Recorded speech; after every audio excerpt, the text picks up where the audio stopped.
Hello, hello, hello. What's up this evening, everyone? Welcome, welcome, welcome. Fine Tuesday to you all. Good to see you, good to see ya. Good to see ya. What is up, Admiral Blasto, Saga Dominia, True Goblin, Leo, Stu, Raven Runner, hello, hello, hello, Saga Dominia. Again, I think I got you. Lime Blink. I almost said Limp Biscuit. Oh my goodness, Limp Biscuit. Don't make me think about Limp Biscuit. Is Limp Biscuit the worst band of all time? That's probably Creed, actually. Is Limp Biscuit the worst Nickelback. Is Limp Biscuit the worst non-Creed, non-Nickelback band of all time? Maybe. McIntyre, welcome to the Fishbowl. Thank you so much for your subscription. Big super cheer for you, Colonel Clockfoot, Avon, Eddie Skinny, Dragon's Bane. Oh man, I'm just making everyone everyone angry tonight. Jesse Doyle, welcome to the Fishbowl. Phyrexian Matadork, welcome you as well. Big super cheer for you, Connery Shaw. Wow, oh, so many subs. Jay Zoller, Connery Shaw, welcome you back. Big super cheer for you. Thank you, thank you, thank you. Finally upgraded out of MTGO XL to a client with real economy. Oh my god, don't bring up the economy, Jay Zoller. But yes, we are. We are playing Arena tonight. Yeah, I guess it's just been my make people mad day. I made this tweet. I thought it was hilarious. Okay, you tell me. You could be my judge. You could be the judge and jury of this tweet, chat. Sniper. So people, welcome to the Fishbowl. Thank you so much for your subscription. Big super cheer for you. Kept me in the game when I've wanted to quit so many times. Thank you for all you do. Well, Sniper, thank you for the kind words. Army, it's still going. So many subs right off the bat. Big super cheer for you. All right, so chat. Everyone keeps saying. The production cost is the same. When they talk about Double Masters boosters, one thing I've heard like a million times is, oh, it costs them the same to produce it as a $4 pack set. So I made this tweet that was like, hey, if you want to, a standing offer, I will trade you my bulk commons for your Chase Mythics because they cost the same to produce. And people went wild. People went super wild. I thought it was really funny, which is why I tweeted it, but people are not happy about that. So what do you think, chat? Is that over the top? Busting Benji, Discord, welcome to the Fishbowl. Thank you so much for your subscription. Makes you cheer. See, that's what I thought. I thought it was kind of funny. But I did not expect everyone to get so mad about it.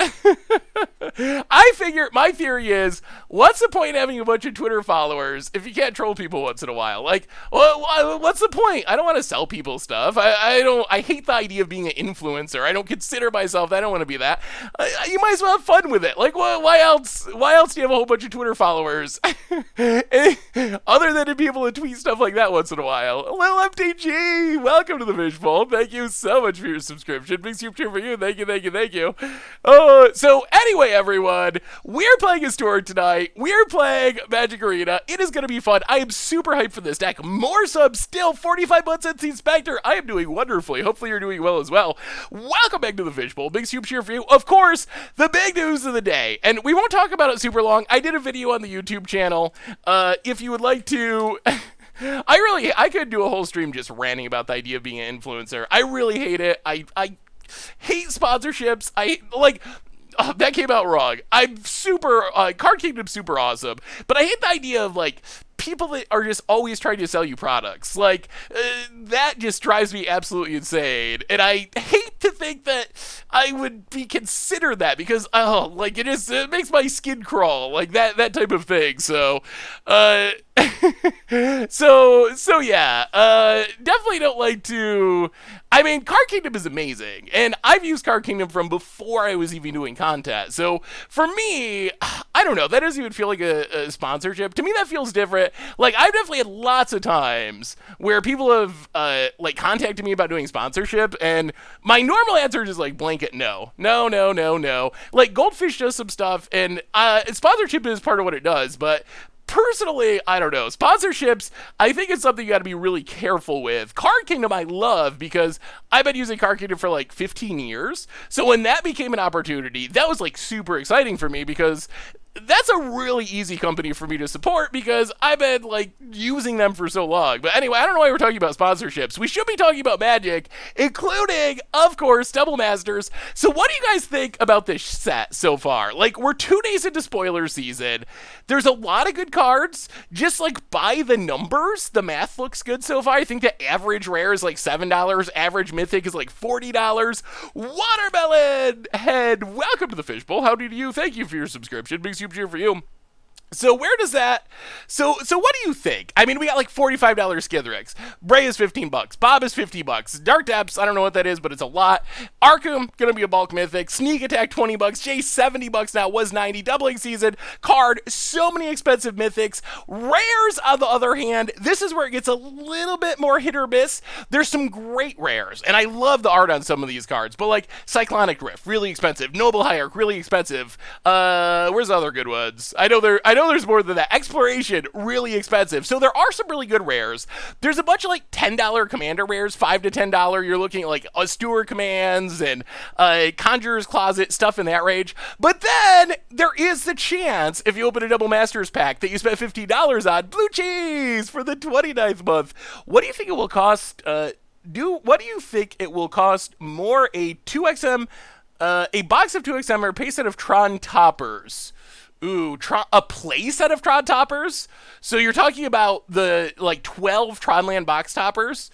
Box is $300. That would be $25 a piece. I think that the Tron box toppers will be more than $25 a piece. So I would say Tron box toppers will be more expensive than a box. Mr. Finkles, welcome to the Fishbowl. Thank you so much for your subscription. Big super cheer for you. Thank you, thank you, thank you.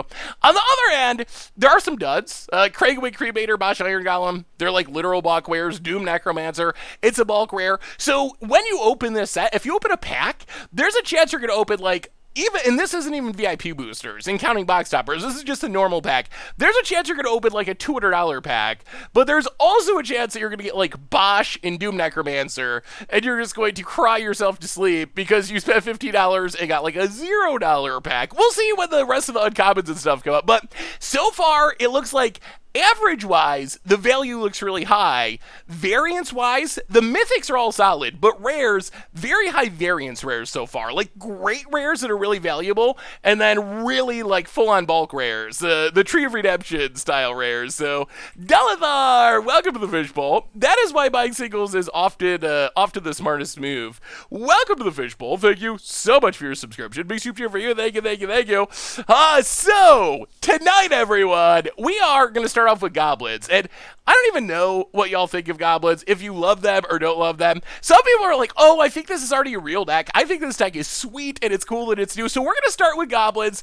We can switch it up partway through. I must have accidentally clicked a Forgotten Cave in. So this deck is, oh man, this deck is so insane. I didn't realize how insane it was. So you might remember a while ago, Resilient Ryan for the 11th month. Welcome to the Fishbowl. Thank you so much for your subscription. Big super cheer for you. Thank you, thank you, thank you.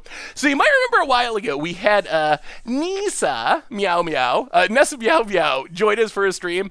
I actually got this deck from her. She tweeted about it, and I hadn't played it until today. I knew I wanted to play it for the stream. I played a couple of matches just to like practice it a little bit before the stream.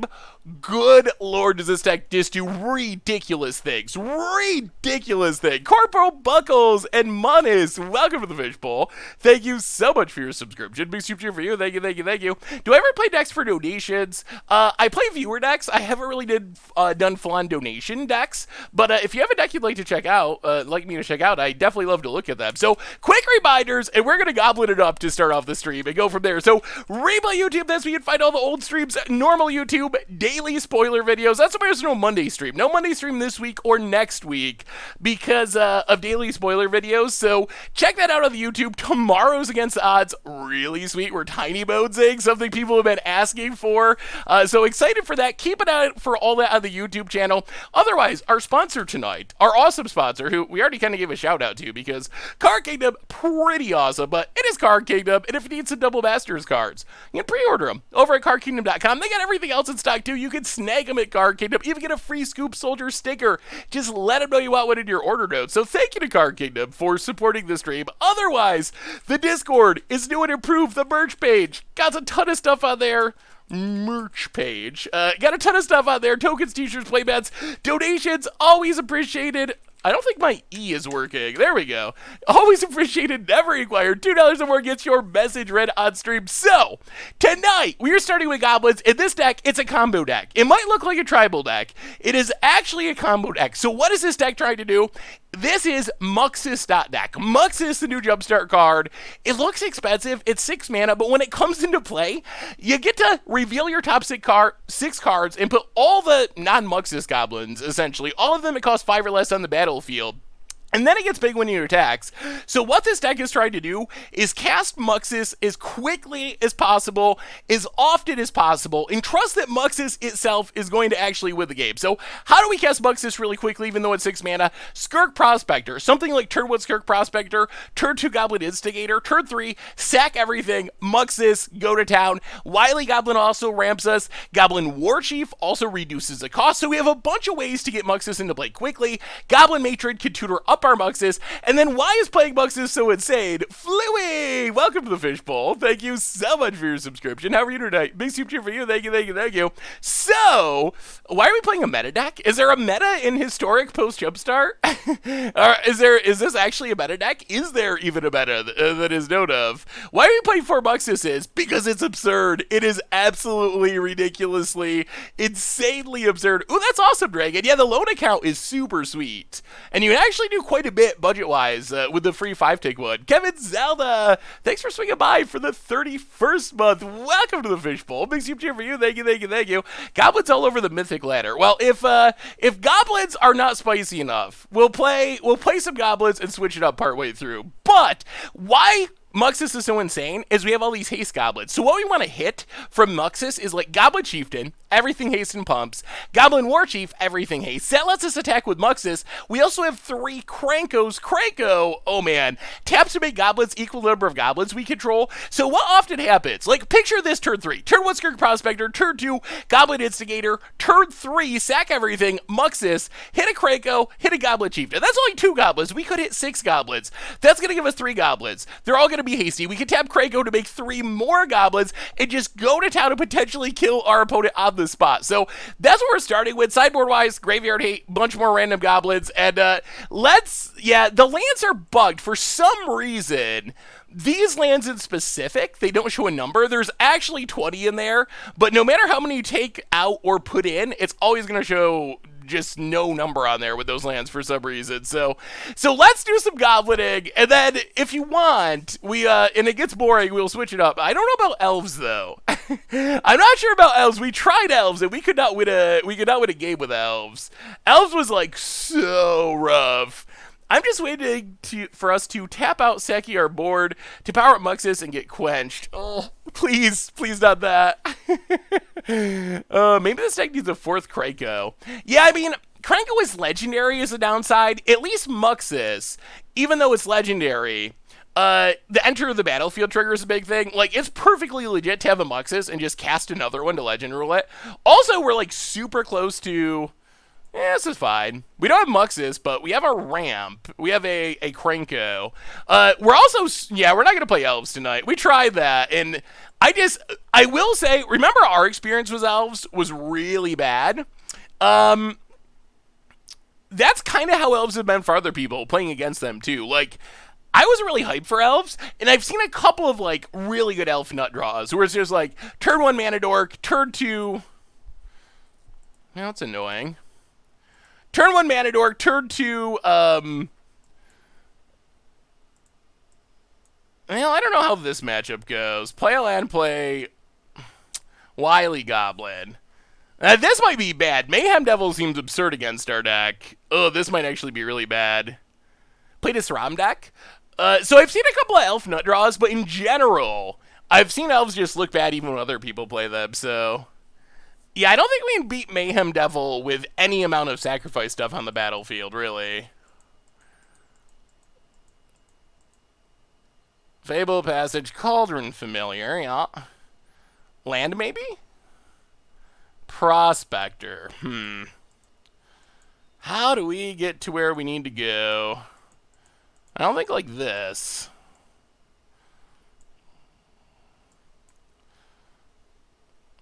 Play Snoop. Well, we get a land next turn. Ooh, if we get Mayhem Devil, though, it's going to be too slow. Not good, not good. Let's play Rogue. You could probably build a Rogue tribal deck. Young Pyromancer. I mean, Young Pyromancer is pretty legit. I think you just build a deck that's, like, similar to Modern or Legacy decks. Some sort of Is It spell. Sweet mother. Alright, all the Claim the Firstborns in the world. Opponent steals our Snoop, gets in, hits us. Silverboy, welcome to the Fishbowl. Thank you so much for your subscription. Big soup cheer for you. Thank you, thank you, thank you. Oh, Monastery Mentor would be insane in Historic. We get a land. We play a land. We play a Chieftain. We attack your face. We pray really hard that this does not end with a Mayhem Devil. It ends with a Mayhem Devil. Okay. Opponent gets in, hits us. And this is probably just game, honestly. Wily Goblin. Yeah, alright, and we will scoop it up. Well, so far so bad. Yeah, we literally just can't beat that. That's just not a... That is not a setup we can beat. So we'll bring in the Incinerators. Oh, that was disappointing. Trim. Run it back. Where do you prefer decks sent to you for you to check out? You can link them in the chat. You could also email them to me. SaffronOlive@MTGGoldfish.com. Sub notification sounds off. I don't know why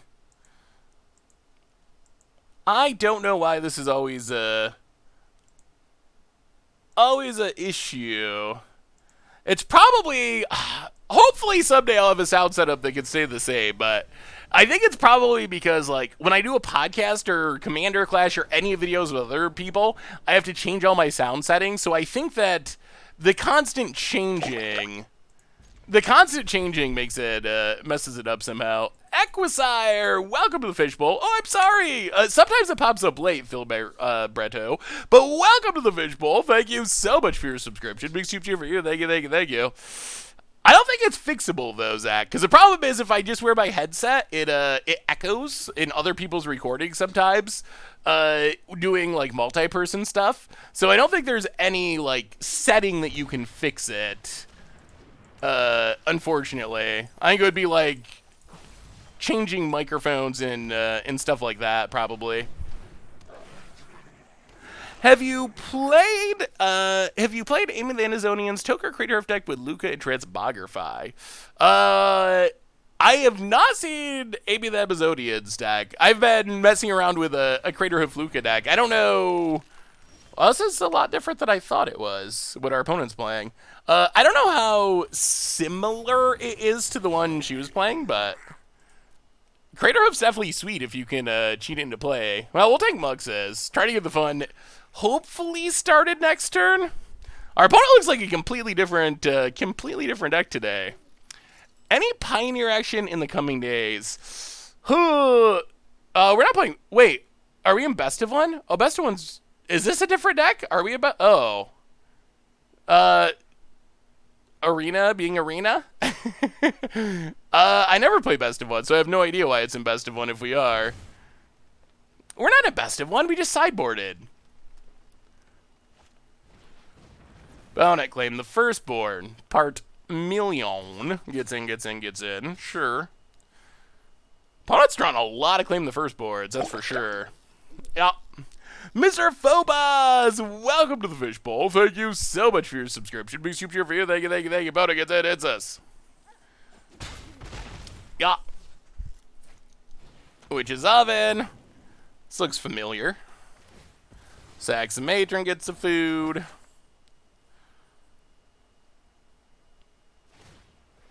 It's the Matron. Alright, sure.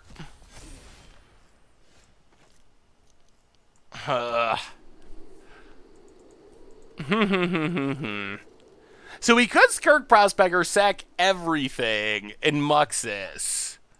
That might still be worth it.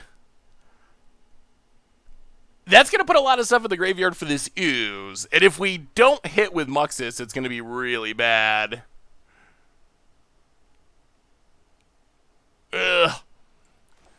The other option is just to wait one more turn. All right, well, we'll go for it. We'll go for it. I'm not super. This is not a great setup for what we're doing, but we'll do it. We came here to Muxus, and we will Muxus. But I think it's safer to wait another turn because if we don't hit well here, well, we'll see. Muxus. So that's medium to bad. I mean, it's still a lot of damage, but that's way less exciting than Muxus can be. So that was okay, Muxus. And Muxus does get huge when it gets hazed, so we probably win anyway. But that was not what we wanted. We wanted something more splashy than that. Opponent lived!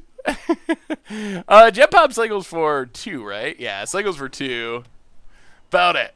Plays a land. I mean, I think we do win because of this. And we can Krenko next turn if our opponent... Alright. Krenko... And GG's. Yeah.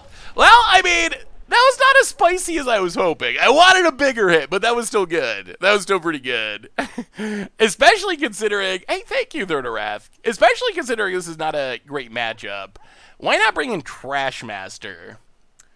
I mean, I guess Trash Master's probably worth it. Just as a way to, Pumping seems relevant. We have a new donation to get out of Mayhem Devil range or make it harder for Mayhem Devil to kill our stuff. We have a new donation from Card Shot. Hey Seth, any suggestions for my Historic Death and Taxes deck?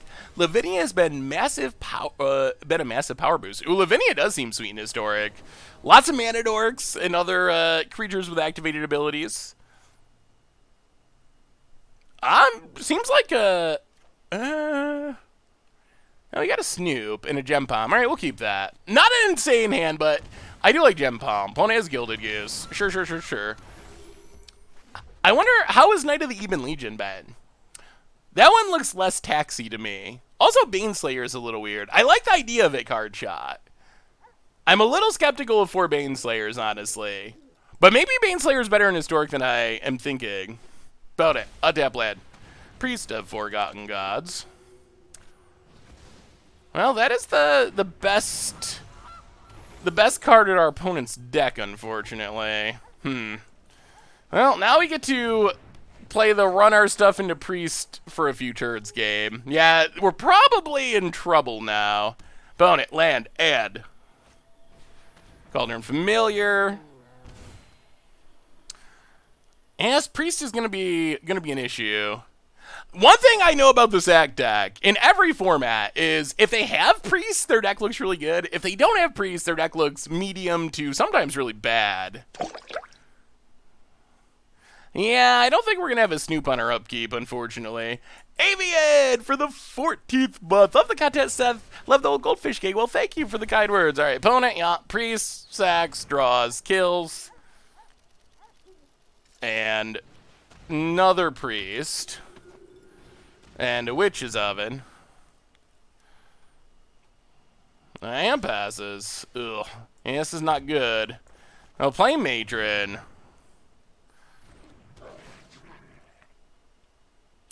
Yeah. Well, I think we're very likely to lose this one. We'll see. It's going to be hard to keep enough goblins on the battlefield to even kill priests. The Krenkos... So Krenko, we might get to see the really bad version of Krenko. Which is Krenko when it's not hasty is pretty bleh. I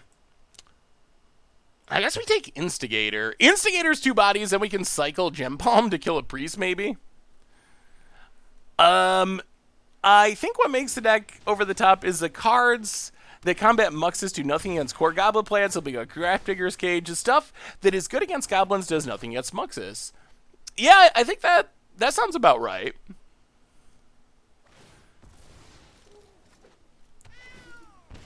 I mean, I guess our opponent is going to run out of sack fodder at some point. Although Priest draws cards, so it's not as simple as that. But they only have 1 cat, and they don't have any food. So sooner or later, our opponent is going to run out of stuff they can easily sack. About it, thinking. I guess I can make a food and then sack and get back the cat. Instigator and Cycle Jet Pod to kill wood. Yeah, that would be ideal if we could. We'll see. Alright, there's a sacking. We go to 12. We lose our dork. Opponent gets mana. Oh, God. And now that's game. So what? I wonder if the sideboard plan of this deck is right. Is there any way? Ugh. All right, Goblin Instigator past the turn. Opponent makes a food. Yeah, there's just no way to get to work. So I think we just concede here. So we cycle. We try to kill Mayhem Devil. Opponent can sacrifice something. Kill a Goblin. We go to 2. It doesn't work. Then we scoop. Yeah, I think this is close to unwinnable. I mean, it's winnable if... Oh, that doesn't even work anyway. Jet Bomb does... We only had 2, yeah. So there's 0 way we can win that game. Regardless, none of it actually matters. So if there's good news, it's that is not a good matchup for the deck. I mean, it was technically a punt, but if you're 0% to win, it doesn't really make a difference. Just casting Muxus probably wins. We didn't have a Muxus, or the mana for Muxus, or the ability to live a little bit. A little long enough to cast anything. Yeah, I think that's just a horrible matchup. Have you played Thragtusk yet? We have not played a Thragtusk deck. That's something else that we got to do in the somewhat near future. I mean, this is a fine Goblin's hand. There's no Muxus. We'll see what our opponent's doing. Uh-oh. Goblin Mirror. I wonder if the sideboard of this deck is wrong. We could play real removal.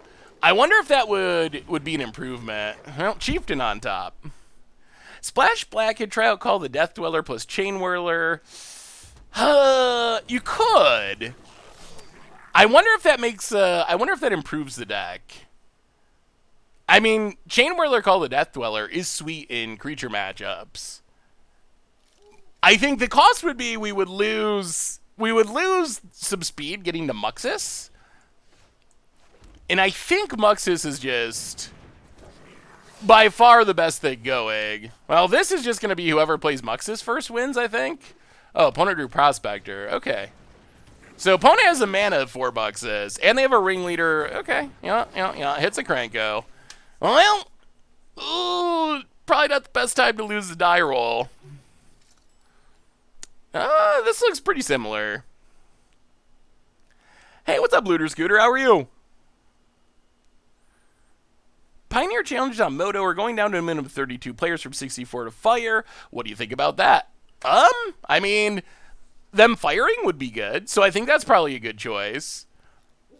I know they've been having a really hard time firing, so people being able to play them seems like an improvement.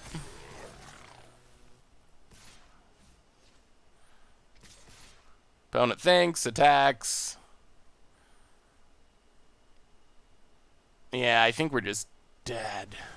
Opponent passes. Play Prospector. Oh, we don't have enough mana. 1, 2, 3. So we can't Muxus.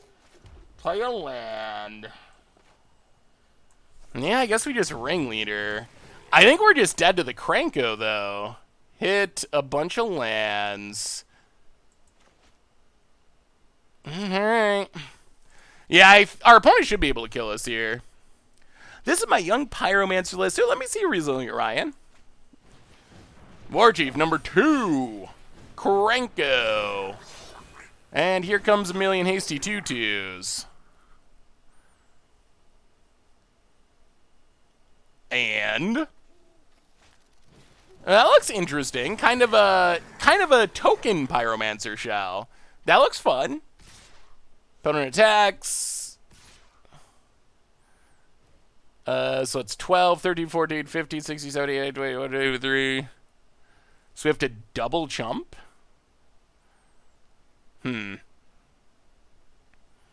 What ways are there we can win? 12, 13, 14. Ugh. I don't know if there's any once we double chump. Well, alright. We know a Snoop is on top. So we still don't get to cast Muxus? Ugh. So we can play a land. We can play Matron. I mean, I guess we can play Muxus, but we're so far behind here.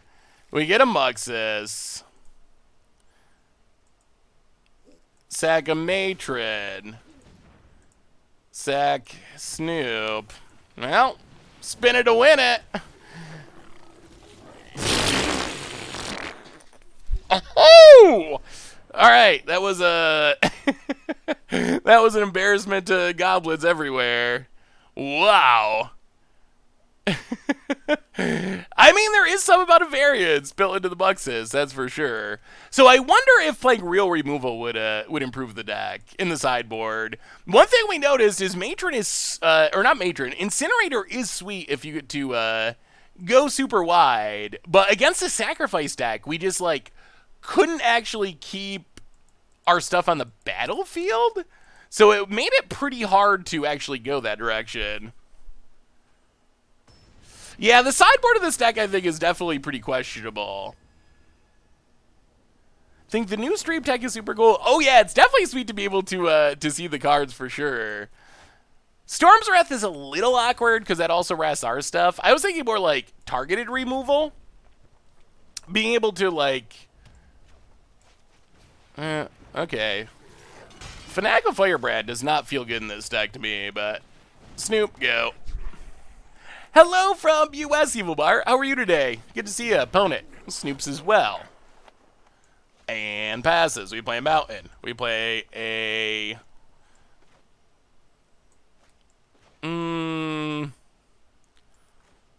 play a War Chief.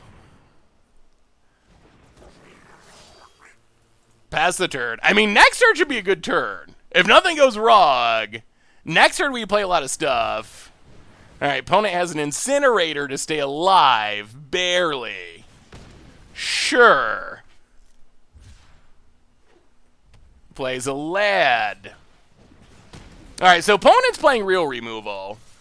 So I feel like our opponent's playing a version of our deck that is probably better than the version we're playing. Because they can actually kill our stuff, which seems helpful. Sorry if you've been asked this 1,000 times. How do you get the Jumpstart basics? From playing Jumpstart events. If you play the Jumpstart events, you get to keep the cards in your pack, and that includes the land. So, like, each pack you get comes with one of the lands that you get to use as well.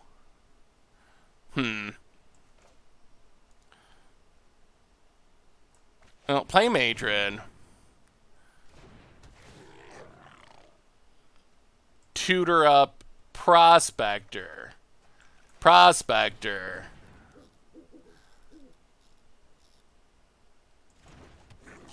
Krenko. Oh. 1, 2.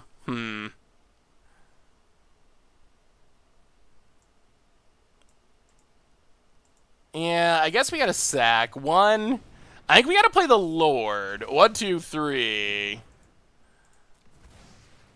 Chieftain. So this means we don't lose our stuff to a Chain Whirler.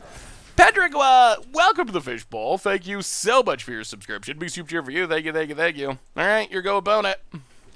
Draws a lad. Do they Muxus? Do they win? Are their Muxus better than our Muxus, which was really bad?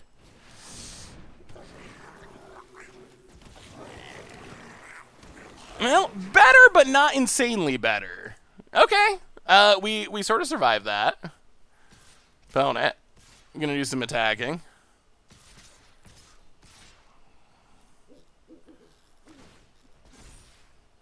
Yeah, we will just block Muxus, I guess.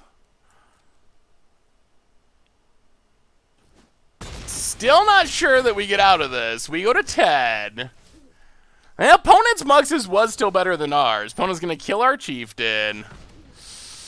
Ooh, yeah. Well, what do we draw? What's on our deck? We tap. It's a matron.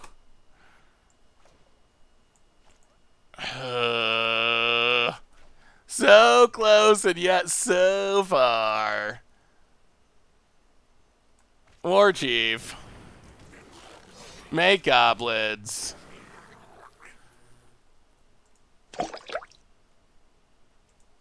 Can we even survive this? I don't think we can. Snoop. I think we're just dead again. Pass the turn. Well, we're losing the Muxus Wars, and so far this has been a disaster. This has been Elves, Northern Vanguard. Welcome to the Fishbowl. Thank you so much for your subscription. Big super cheer for you. Thank you. Well, all right, and sure. Well, wowie zowie. So far so bad. Namachuk. If we block, well, we can't play Muxus, so, and our Muxuses are bad anyway. So the reason we can't block all the 1/1s is then they get to kill more of our creatures with their Fanatical Firebrands. So if we put our 2/2s in front of 1/1s, then their Fanatical Firebrands turn into Wraths, essentially. Well, so far, we played what I believe is the worst possible matchup for this deck, and then also we played a mirror with our opponent winning the die roll and winning the Muxus rolls as well. Revenge of the Ravens does seem like it's pretty good.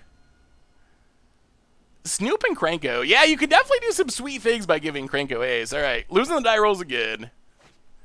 Yeah, we might make some changes. I feel like the main deck is pretty solid, but I feel like the sideboard is pretty bad. I feel like the main deck is obviously all in on casting Muxus, and so far we just haven't Muxus. Maybe we just gotta, like, mulligan. I don't think you can just mulligan for Muxus. Duddle, welcome to the Fishbowl. Thank you so much for your subscription. Big super cheer for you. Thank you. Oh no, is this sacrifice again? Are we going to 0-3 with goblins? When Arena supports Pioneer, when will you play it? Assuming the fort lives that long. I mean, the big thing that keeps me from playing Pioneer at the moment is, let's just Instigator. The big thing that keeps me from playing Pioneer at the moment is not that it's on Magic Online. I like Magic Online. The problem with the format that I have is just the combo decks. I don't find the metagame. I don't really find the metagame fun when you're playing against Inverter and Lotus Field and Heliod combo, like 50% of the time. So that's kind of my issue with the format. So it's not a Moto versus Arena thing. It's more a metagame thing. So what would make me play Pioneer more would be Wizards actually managing the ban list a little bit.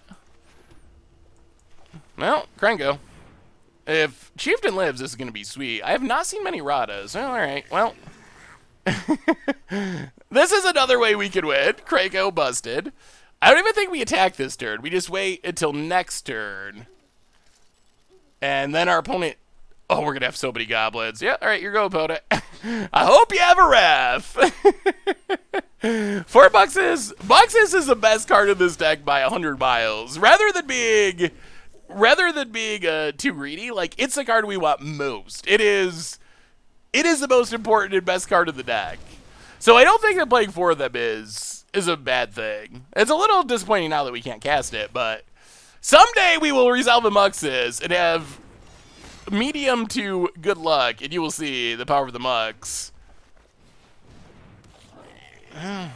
Alright. No attacks. Come on, one more land. We have Muxuses for days. It's going to be so good. I'm in top 400 with a simpler list. This is my sideboard. 2 Leyline Combustion, 1 Goblin Trash Matcher, 3 Room Blaster, 3 Chain Whirler, 3 Incinerator, 1 Turbine Grip, 2 Lava Coil. Yeah, I think having actual removal makes a lot of sense. I think it would be an improvement. Electric Light, welcome to the Fishbowl. Thank you so much for your subscription. Big soup cheer for you. Thank you, thank you, thank you. Oh, jeez. Well, go to combat. 1, 2, get blocked. 1. I mean, we got to kill Liliana or it's going to make us discard this Muxus. And we're finally going to get the mana to cast Muxus next turn. So, 5 goblins at Muxus. Opponent kills sub, gains life. Liliana goes away. We know we're drawing the land. It is almost time. Do you believe that it's somewhat hypocritical to ask for Twin to be unbanned in Inverter Breach? No. I don't think so. All right. Opponent's doing a good job of keeping us from ever being able to cast Muxus. Uh-huh. More. Oh, no. Oh, no. Oh, no. Oh, my goodness. We got no Goblin luck. I mean, they're different formats. I don't really see any connection between it, personally.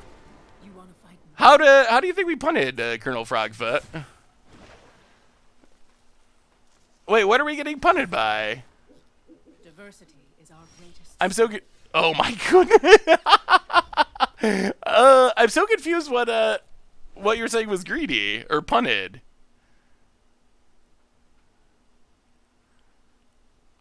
Oh, you think we should have just suicided our board? Okay. Yeah, maybe that's true, that we should have just attacked everything. I guess, yeah. If I'd known our opponent was playing Liliana's and Agonizing Remorses, I probably would have tried to kill our opponent rather than playing for the Muxuses we had.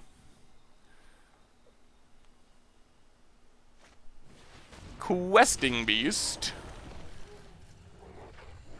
Opponent gets in.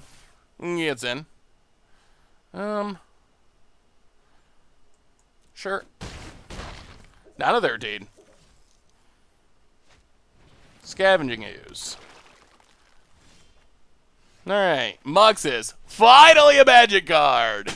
Alright, after all the lands in a row, we get a Muxus, we cast a Muxus. It resolves. I think okay, that's an actual Muxus. That is an actual Muxus that does actual things. We get a token from Wily Goblin. Goblin Matron, tutors. The question is, do we Muxus once? So we have 1, 2 mana, 1, 2, 3. We can Muxus or we can... Oh, Muxus would be fun. Muxus and then Krenko?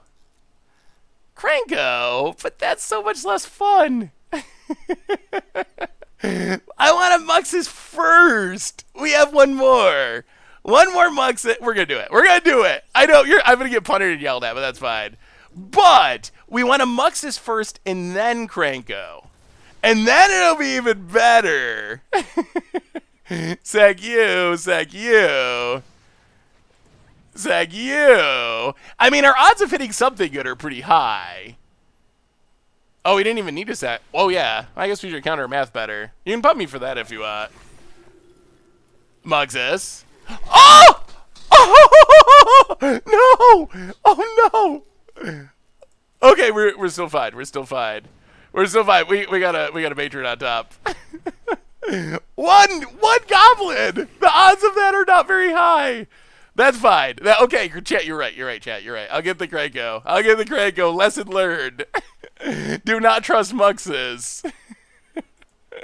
Sack a goblin. Play Krenko. Okay, we're good. We got there. Are we lagging? That's not good. It's not... Huh. Yeah, I don't know why that's... An opponent scoops it up. Is it arena lag? I don't know why that happened. It is definitely lagging, isn't it? Let's see if it stops now that arenas stops. Oh, I think we're back. Unlaggy. We're back. We have returned. Sometimes when a lot of stuff goes on in Arena, just everything stops. Uh-oh. Maybe it's not Arena's fault.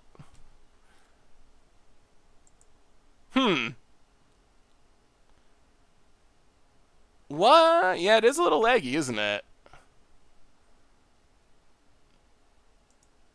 It's the Goblin's fault.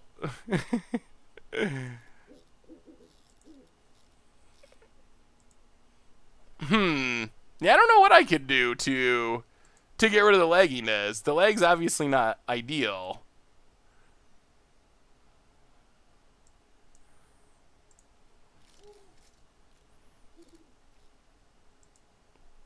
Hopefully it goes away. Is it still doing it? It's the desktop icons. It doesn't show that I'm dropping any frames or anything.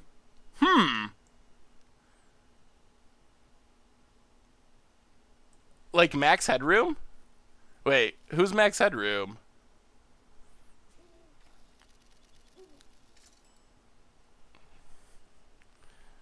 All right, what do we have to change here? Opponent's just playing Jund. I actually don't know if we changed much. Ugh. Is it still not working?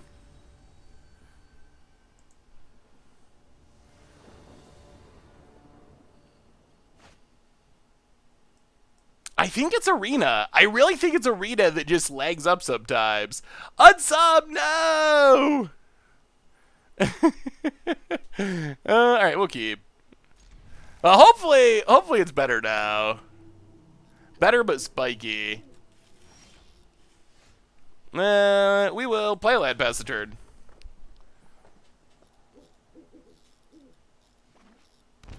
I mean, we got the Muxus. We got a million lands, which isn't ideal, but we have a new donation for Rub. Martian MTG. We'll play a land. Says, Martin MTG, $5 donation. Hey, Seth, I don't often get to catch your streams because I'm usually at work right now, but I want to say you're kind of my idol and you inspired me to start my own YouTube channel a few months ago. It's so much fun. Keep it up, Saffron. That's amazing, Martin MTG. What is your YouTube channel? Thank you so much for the donation. I will give you I'll give you a bit of a shout out. I'm curious what the YouTube channel is. Thank you so much for the donation and the kind words. I'll play a land. Yeah, it's just chieftain. Pass the turn. Lagging now too. Why is this happening? Ugh, I don't want to I don't want to shut down the stream because that never goes well.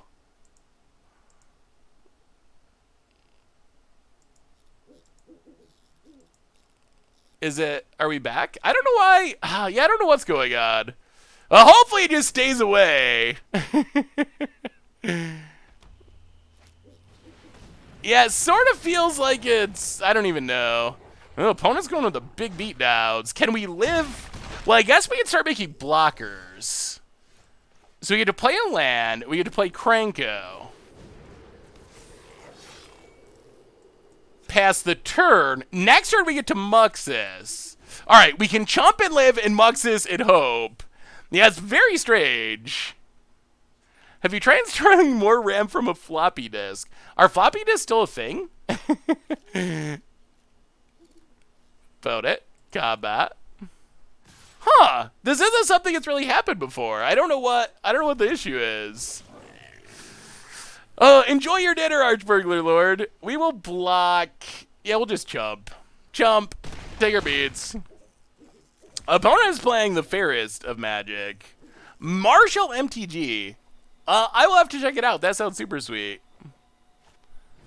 Alright, there's the Vivian. Unfortunately for our opponent, though, we have the Muxus. And Muxus beats Vivian. Opponent takes it up. Sure.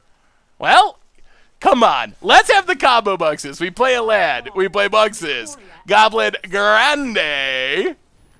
And... okay, decent. What do we need here? So Matron, we have Haste, we have Krenko.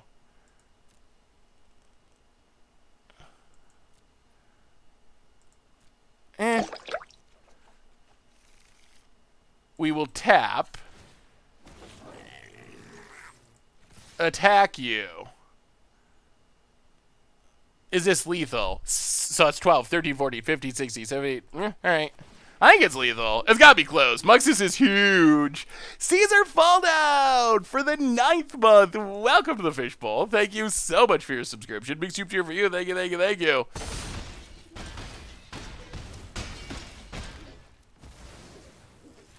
And opponent scoops it up, scoops it up. Well, that's what the goblins can do. That is the upside. Martin. that makes more sense. Martin MTG. All right, up to Diamond 1. Well, that's a pretty good example of what it can do. I don't know why this is lagging sometimes. It's like coming and going, and I can't figure out what is making it happen. I like to blame Arena, but it could not be Arena's fault. Try restarting Arena? I mean, we can. I wonder, I mean, maybe it's Arena. Hang on a sec. Let me see here. Hang on. I'm not going away. We'll be right back. Let me pull up the countdown image for a minute and see if I can figure out the lagginess. I mean, maybe it's just Arena. Or maybe it's OBS. But I don't really want to restart OBS because that takes the entire stream down. So that's kind of the last resort is taking down OBS. Because then we got to start everything over and that's not optimal. But the stream lagging insanely, also obviously not optimal. So what card are you...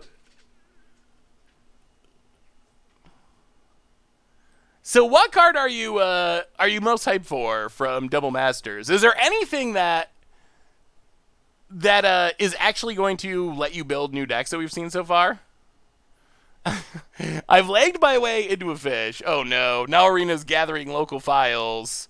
Who knows if or when it will start again. It might be an hour or two.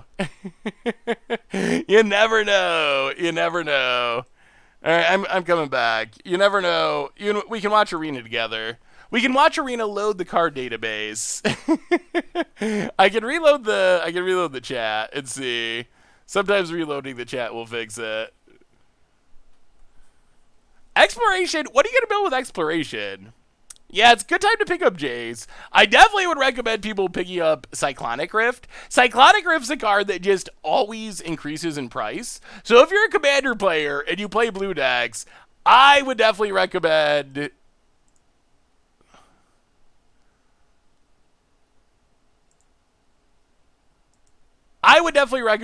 picking it up while you get a shot. I bet Muxus is actually pretty good in Legacy Goblins. I would assume. Hey, Seth.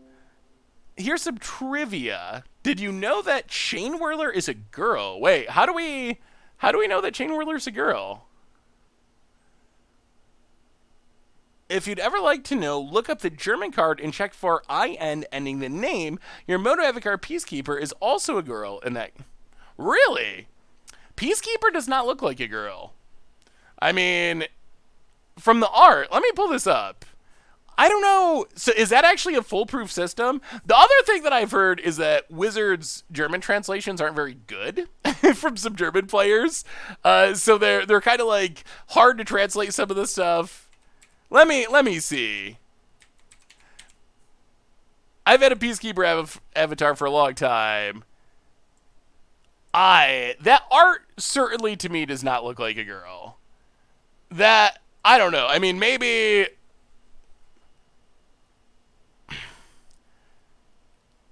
I don't know. Maybe it is. I guess I never really looked super closely.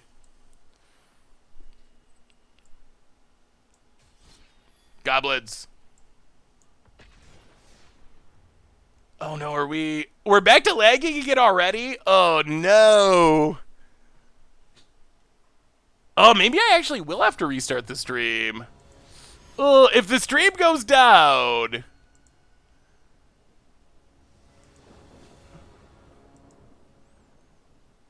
If the stream goes down, I will be right back. It's me trying to fix the lag. The channel hopefully reach. What is going on with the stream tonight? Why is everything just falling apart? Chat's disappeared. Something weird is happening. That's a lot of Muxuses, and not a lot of ways to cast them. Yeah, this I guess we'll keep and put a land at the bottom.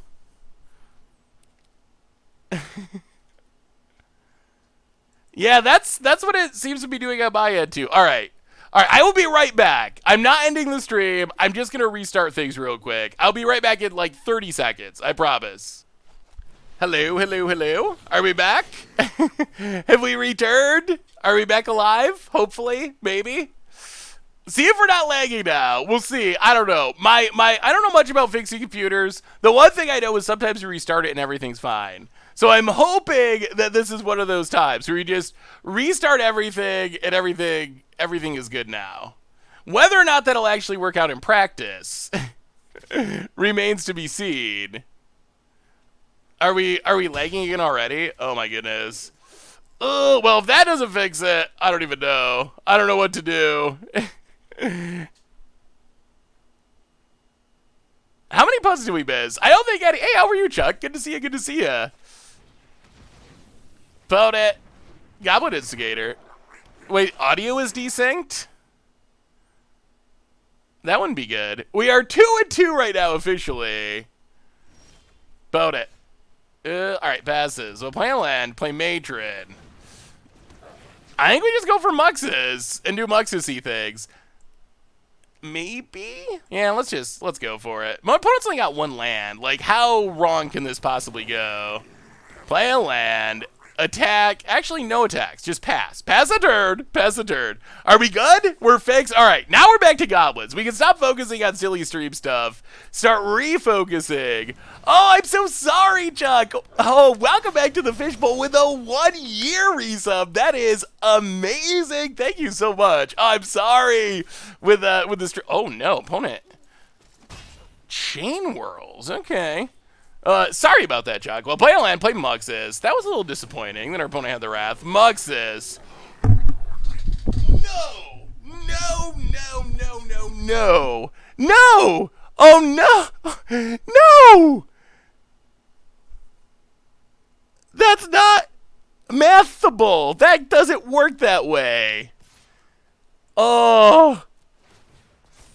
That's not possible. Boy, we have whiffed consistently. Oh, watch our opponent. They're gonna hit like 6. Whoa! I feel like we're trying to win coin flips or something, and it just. Wow. Okay, land number 9 in a row. All right, pass the turn, I guess. Oh, hey, what's up, Ethan? How are you?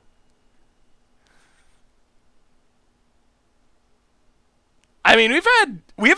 I don't think we've had any great Muxuses. We've had a couple of like okay Muxuses, and just several almost unbelievably bad Muxuses. Potent. Okay, Siege Gang Commander, Matron, Chieftains, Prospector wins the game. Okay. Well, I mean, that is something Muxus is supposed to do. I guess we block. And block. We might still be dead. Wow. The stream had to restart because it was lagging, so that's probably why it says there's no one watching the stream. I really hate restarting. I really hate restarting because of that. Yeah, well, huh. Legend DV's list. What's Legend DV's list? I mean, in that case, I don't think it really matters what the list is. The problem was we went over Goblin wise with our Muxuses. Like we just had kind of an insanely unfortunate Muxus. Like mind-blowingly unfortunate.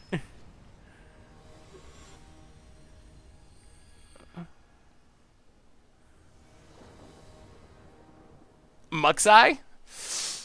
Muxi? That's probably the plural of Muxus. Alright, well, we got a Muxus. I'm sure it'll give us a Skirk Prospector when we cast it. Oh, dear. That's happened a lot.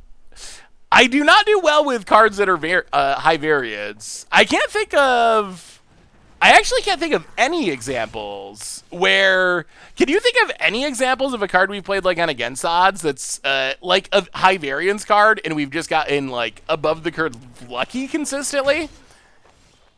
Personally, I can't think of any where we've just run way above average rather than way below average. Deploy the Gatewatch maybe. That was a long time ago, but I'd have to look back. We might have been above the curve with Deploy the Gatewatch. Opponent has a red cat melee. Gets in, hits us. Well, land Matron. We will get a...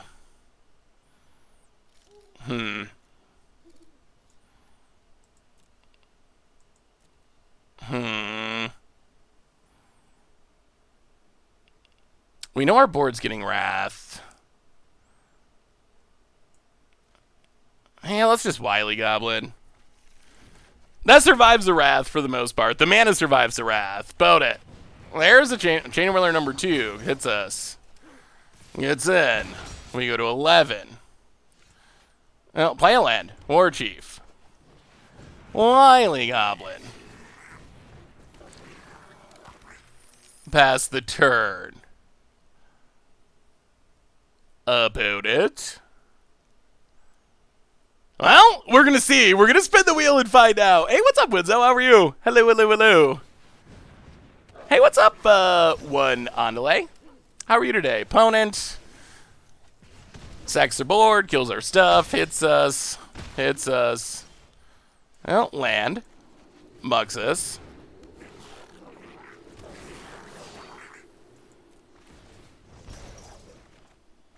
Okay, so that was at least average. I'm still not 100% sure we survive. Could we have won there? 4, 7, 8, 9, 10, 11, 12, 13, 14, 15, 16, 17, 18. Okay, we couldn't have won. I guess we should have counted that beforehand. Opponent, attacks. We block.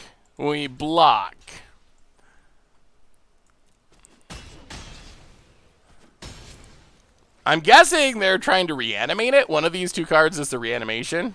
It is. Alright, sure. Well, play Muxus. There we go! Finally, Krenko activate. Oh, we finally got a good one. Combat. Attack you. Kill you. Oh, finally. That's what we have been hoping for. That's what the Goblins can do. Hey, what's up, Dinky Man? I'm doing well. How about you? Other than the stream having issues for whatever reason. Other than that, I'm doing well. That was good. That's what the Goblins can do when things come together. That was very impressive. I still am not a big fan of our sideboard, honestly. Maybe we try to update it, or maybe we play something else. Is there something... Yeah, the spreadsheet's definitely kind of sweet to help keep track of stuff. What's some other Jumpstart stuff that we haven't built around that we could play around in Historic? We will keep. Oh, the lag. Maybe it's a... I don't know. I have no idea what's going on with the lag. Now, play a land. Yeah, let's just Wily Goblin go. We haven't built Thragtusk yet. We're going to have to build Thragtusk deck at some point. Alright, opponent's Chain Whirler 1. Well, land in War Chief. Go. Opponent. Another Snoop. Gets in. No blocks. Down to 12. And, alright, has the melee. I'll play a land. Instigator. If they have another, if their one unknown card is another Chain Whirler, I'm going to be pretty sad. Yeah, Red Cat Melee seems really good in this deck. Snoop. Muxus on top. Opponent plays a land. Opponent attacks. Attacks. No blocks. We go to 8. Well, play a land, Muxus. See what happens. Spin it to win it. Be good. Be good, Goblin Gods.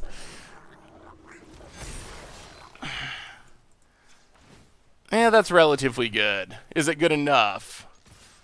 So opponent blocks here. Blocks here. Oh, yeah. Oh, yeah. That's very much enough. Whoo! Muxus! Muxus power. Opponent blocks. Opponent. Oh, no! First strike. It's not enough. Oh, we killed ourselves. Oh, we probably killed ourselves.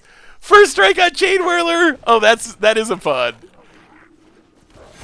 Okay, opponent hits haste. I mean, I guess we were dead anyway, so I guess it's not really a pun because we were going to die on the backswing anyway, so it didn't make a difference, but that is brutal. That is brutal that that's how that went. Luca Huff. I mean, it was a punt, but what else do we do there? Like, is there any other thing we could do to not lose there? Oh, shouldn't? Yeah, I guess that's true. Probably if we didn't. Yeah, okay. Okay, I will accept a punt. Regal Games TV! Welcome to the Fishbowl. Thank you so much for your subscription. Big super cheer for you. Thank you, thank you, thank you. Could you integrate the box topper value into the estimated per box value? Eventually, hopefully. The problem is there isn't really a... Yeah, okay. Okay, a punt is accepted. There isn't really a good way to know what the value of box toppers is at this point. So I think that is the biggest reason to avoid it for the time being is we just don't know. We don't know how much they're going to cost. We don't know what their value is. We don't even know their rarity. We don't know if you're going to get like Tronlands 5 out of 6 box toppers and then the Mythic ones the other 1 out of 6 or something. So we don't really have enough information until Wizards gives us more information and prices start to come out to do much at all with the box toppers, unfortunately. So I am hoping to add them as soon as we can, but I don't know how quickly that'll happen. I'm doing well, Teju. How are you? Hey, Seth, I hope Wizard fixes their issues with Pioneer in order for it to be successful on Arena. Bannings and wildcard issues like Jumpstart. I think there's enough room for both Pioneer and Historic. Since the anthologies in Jumpstart Historic is more like Modern or Legacy Light, Pioneer is really a standard plus comparison. Can both be fun.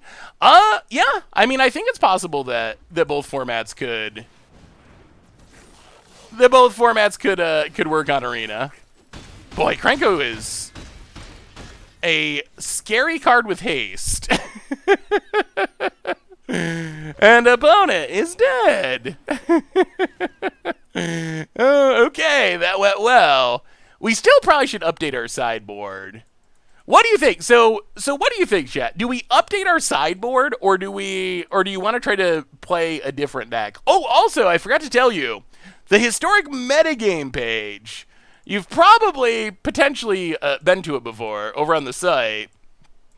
So the Historic Metagame page has always just been user-submitted decks, but it is now officially updated to tournament decks. So it'll be hopefully more relevant as far as like competitive play, similar to like standard or moderate pioneer. So it's actually all tournamentless now. So rather than just being like, hey, this is what a lot of people are building and submitting lists of, hopefully you can actually get some sense of like what's actually good in the format instead of just what people are building a lot of, whether it's good or not. Because you never know. People build stuff because they have the wild cards, because they think it's fun, all that kind of stuff. So definitely worth keeping in mind. Are goblins worth the rates to craft? I think that they're definitely a reasonably competitive deck, at least in the historic format. Where that ends up with like Mythic Invitational events coming, big tournaments coming, bannings happening all the time, that would be a risk. Like if goblins is too busted, then what happens? Like, they end up banning goblins, and then you potentially lose all those wild cards. So that's definitely a bit of a risk. But I do think it is a actual, like, legitimate deck. We will be playing some Hoof in the future, in the not-too-distant future. I promise you that. But I don't think we're going to Hoof tonight. But we definitely will be hoofing in the not-super-distant future. D-Wallin, welcome to the Fishbowl. Thank you so much for your subscription. Big soup cheer for you. Thank you. Seems like most people want to just update the deck a bit and keep on goblining. See if we can improve our Muxus luck. Opponent explores. Simic ramp that uses Oracle Moldiah. Ooh, that sounds sweet. Do you think that goblins are good enough to get banned? I mean, it's super early in the format, but I think that we haven't really had a draw where we just win on turn 3 with Muxus, but there aren't many historic decks that can do what goblins can do. Like, the good goblins draws are very similar to Winota in some ways, with the explosiveness of what they can do. So, who knows? I guess it depends on how frequently those draws are happening. Mill could be fun. Hey, what's up, Manamars? How are you? Alright, so opponent does have the Wrath. I'll play a land. Let's just Chieftain. Get in, hit ya. Well, best case, we Muxus next turn. Worst case, Krenko's still decent. You need to play Yarion Blink in Commander Clash 1 week.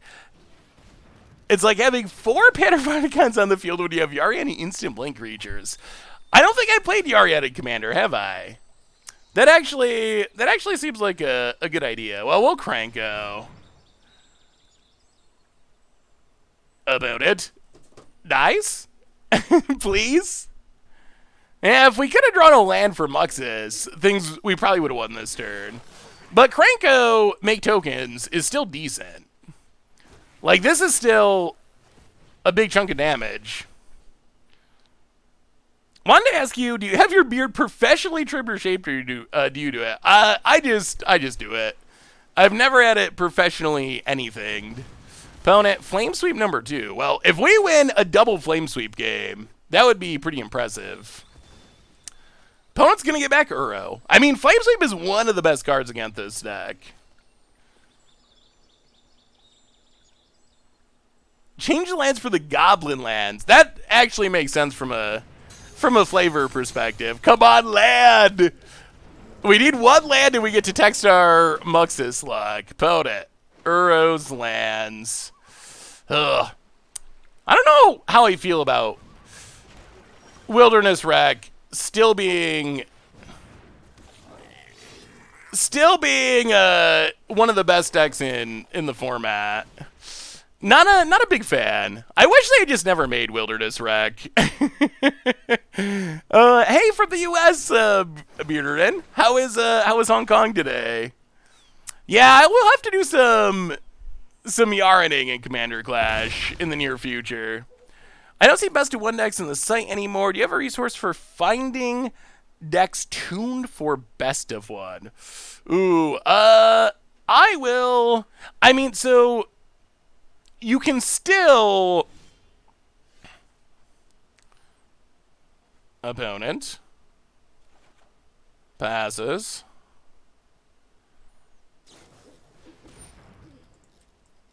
Aethergust Krenko. Sure. I don't think this does what our opponent hopes unless they have a counter. Muxus. This actually gives us 2 Krenkos. Our opponent actually gave us more goblins. Okay, Desperate Growth Spiral. Come on. Come on. Oh, there's Muxus. Put him into play. 2 Krenkos. Not a great Muxus again, but enough to win the game. Ooh, that was sweet. That was sweet. Taking down Team Iraq. Do you Krenko before or after Muxus? I would have Krenkoed after. Double Master, where do you get the Double Masters previews from? Just all over.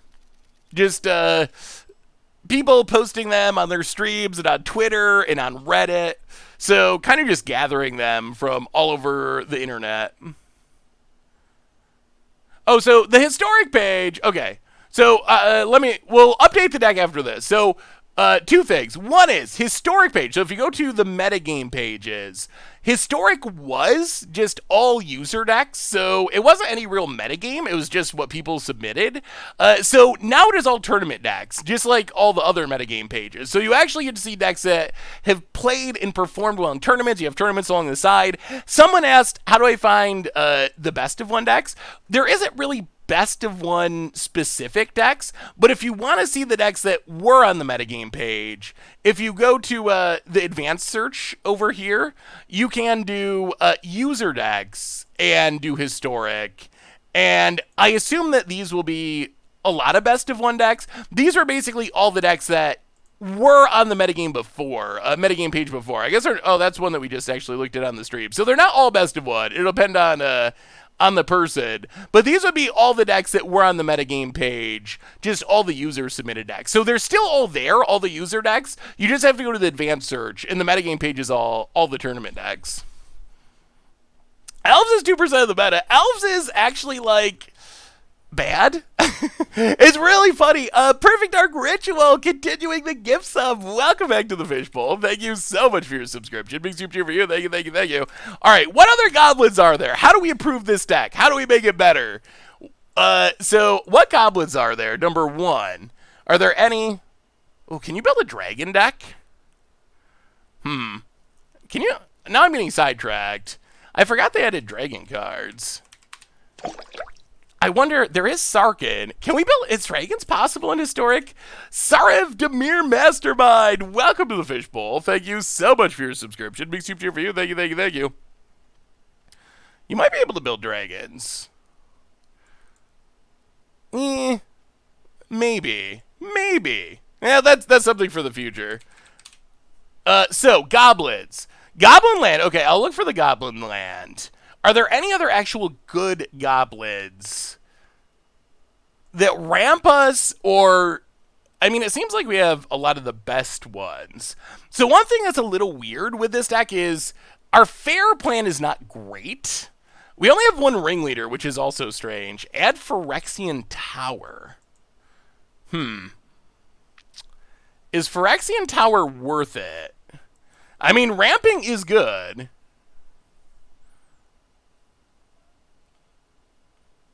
How are you not running 4 ringleaders? Cards amazing, like Muxus in your hand. We saw some people playing Siege Gang. Like, what is actually bad in our deck? So we have all this ramp. We have all the War Chiefs and the haste stuff. We have all the Krenkos. I think you need the Muxuses and Matrons. What is the actual, like, flex slot here? What are you going to cut, like, Wily Goblins? Cut some of the ramp? And that would slow down, like, the nut draws. But it would give more room to add extra goblins. And plus, we do have tutors, so we can kind of get away with playing one of goblins and still potentially finding them. More ringleader could be fine. Can cut the wily goblin. Yeah, I guess that's fine. It does slow down our ramp a little bit, but it's probably still worth it. I kind of feel like playing 1 Chain Whirler in the main's probably worth it. just to have a sweeper. There is no pile driver, unfortunately. A lot of people are playing Fanatical Firebrand. I don't think I want Fanatical Firebrand. Goblin Dark Dweller is kind of interesting. This kind of can combo a little bit with Conspicuous Snoop. Is there anything else? Yeah, I feel like Wily ramping us into Muxus is strong. But like, if you don't cut Wily, what are you gonna cut? There are 24 lands. Instigator's a really good ramp spell with Skirk Prospector. I think that's the main upside. I don't even know what the... Is this the Goblin land? How is it Goblin? Oh, I guess you can see him in the foreground a little bit. All right. We will switch. We will take out these lands, put in the Goblin land, as requested.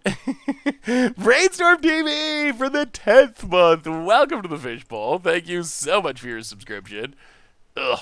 Big super cheer for you. Thank you. All right, so Goblin land.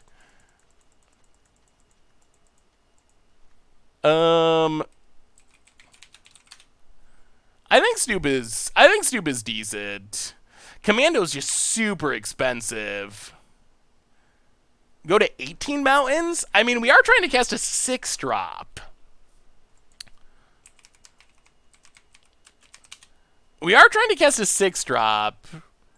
I mean, we can try a couple of Phyrexian Towers. I don't think we can play more than 1 or 2 at the most. 1 less Krenko? Thanks for the content. Is it you played by Step Tribal Deck for Commander Clash? Oh, we'll have to see. Too many Muxuses. I mean, Muxus is the deck. I don't think you can have too many Muxuses. I feel like Muxus is this deck essentially.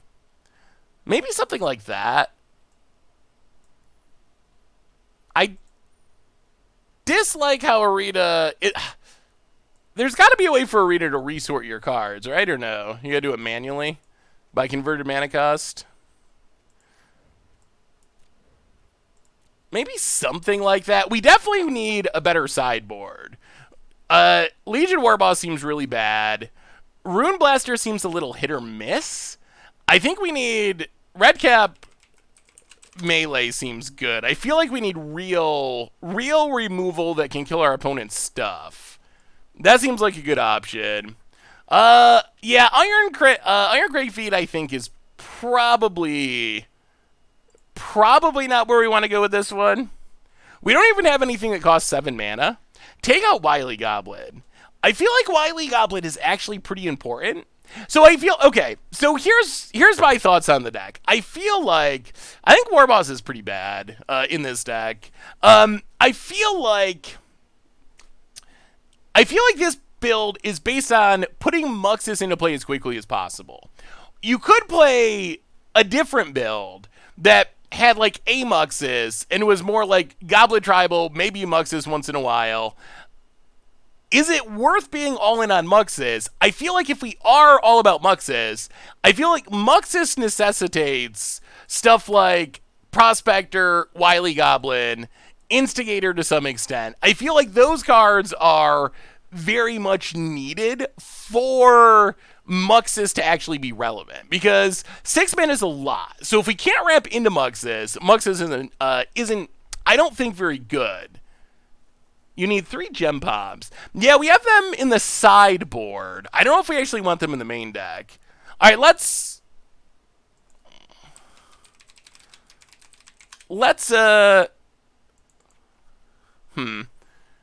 Trashmaster, Chain Whirler. Maybe something like this. Maybe we go Leyline of the Void. I kind of like the Graveyard Hate of Leyline. Mirror March. Just add more coin flips. Let's try a game like this, and then we can update it as we're playing. Think about what other changes we could make. I mean, you could play Mind Stone. The problem is it's not a goblin. So Muxus has this weird requirement. It wants you to have as many goblins as possible to hit. Also kind of needs you to ramp into it to be able to get it down as quickly as possible. All right. I mean, this might mean sacking Snoop, but the Phyrexian Tower attack, we have turn 2 Snoop, turn 3 War Chief, turn 4 Muxus. That seems fine. We have Skirk Prospector as our 1-drop. 3 Muxus, 3 War Chief, 3 Gem Palm. Really, cutting down on the Muxus. So you don't think it's worth playing 4 Muxuses? Muxi. Mindstone and Cut Mountains. I wonder how light on lands you could go. Goblins, they're very destructive tampering. What is what is destructive tampering?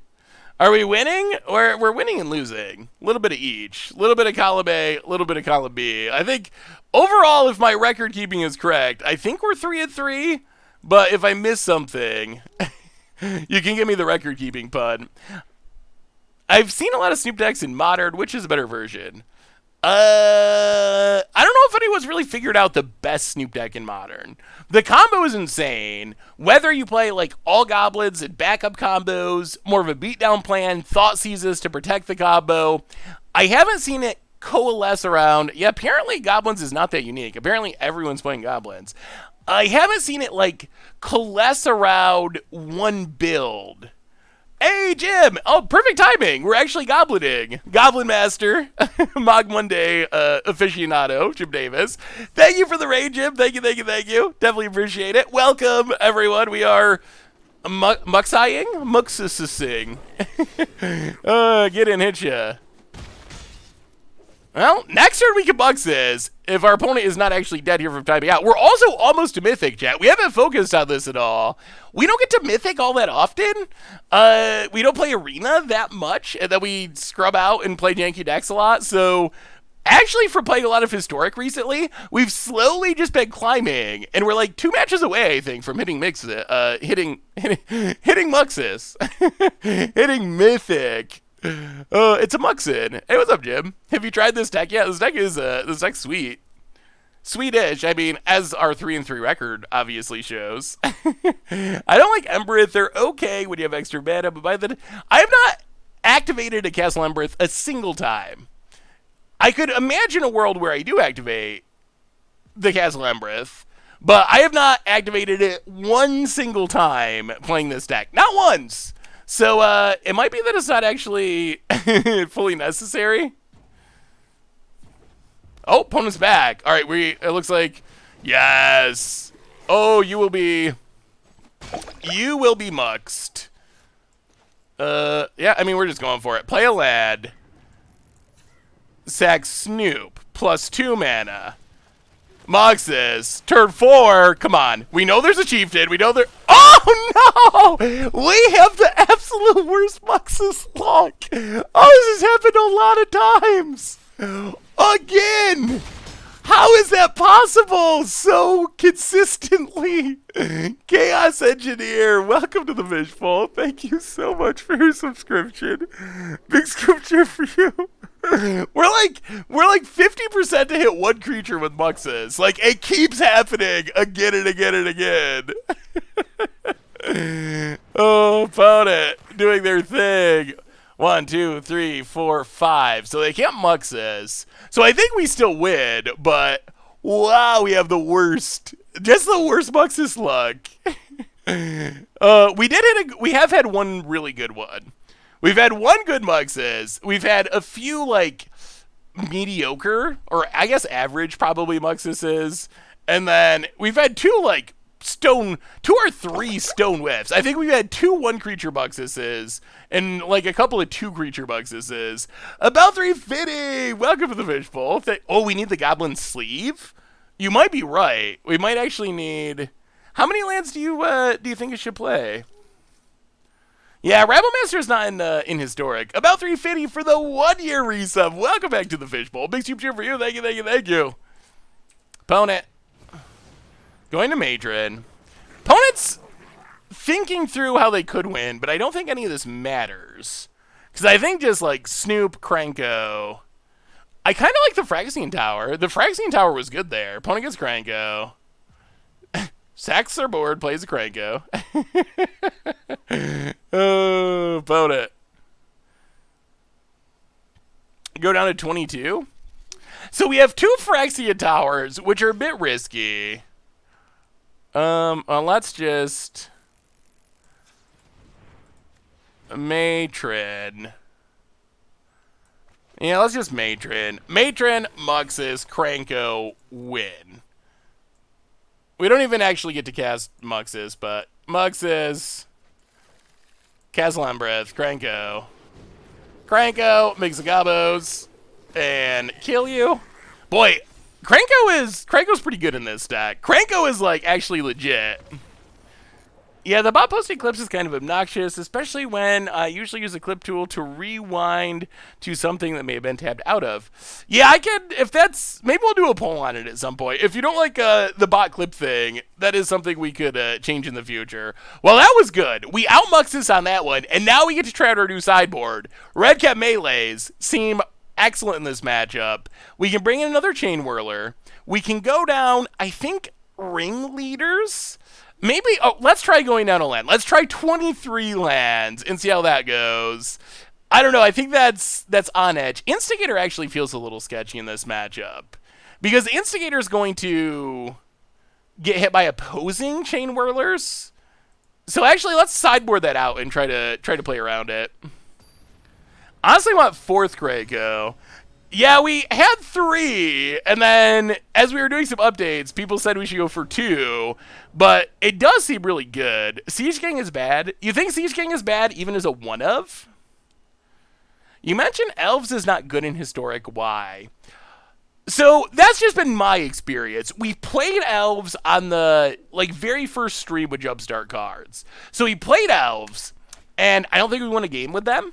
And then I thought maybe it was only like 4 or 5 matches, and then we switched. So I thought maybe it was just bad running, bad matchups, whatever. But then I have played against Elves quite a few times since then, and I don't think I've lost to Elves regardless of what deck I'm playing. The problem with Elves is I have seen them have insane draws. I have seen them have the turn 3 Muxus style draws. You go turn 1, Llanowar Elves, turn 2, Elvish Archdruid.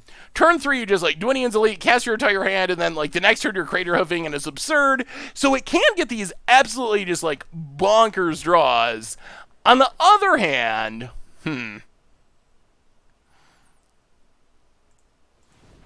1, 2, 3, 4, 5. Ooh, we might be getting muxed. Oh, this is a little greedy, but we're gonna sack our Prospector, and I think we get Chain Whirler. So the problem is it's very, very susceptible to removal, and it does not do a good job rebuilding from removal. Opponent says good game. I assume this means they're Muxus-ing. Come on, give them that 1 Goblin Mux. Yeah, all right. 1 Goblin, 1 Goblin, 1 Goblin, 1 Goblin.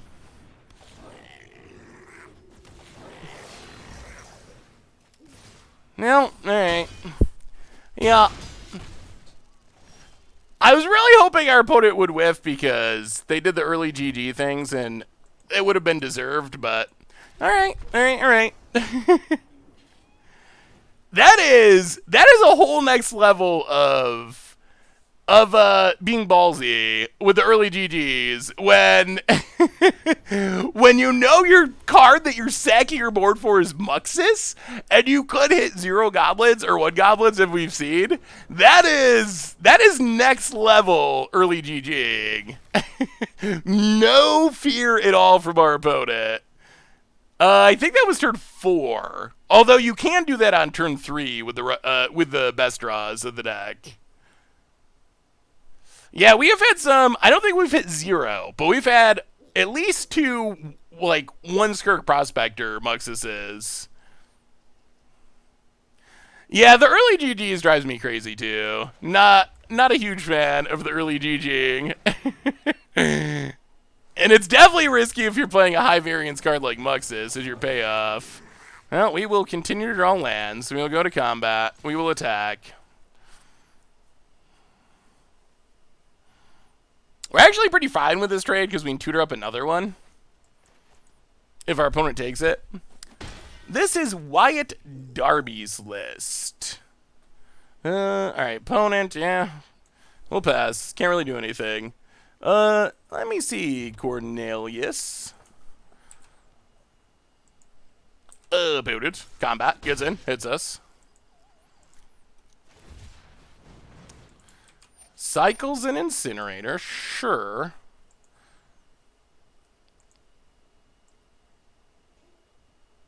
Alright. Sure. That's not great for us. More lands. Oh, play a land. Play Matron. Tutor up. Oh, what do we tutor up? Maybe we just War Chief. Or, actually, maybe we just Ringleader. Do we have Ringleaders still? Did we take them out? We did, didn't we?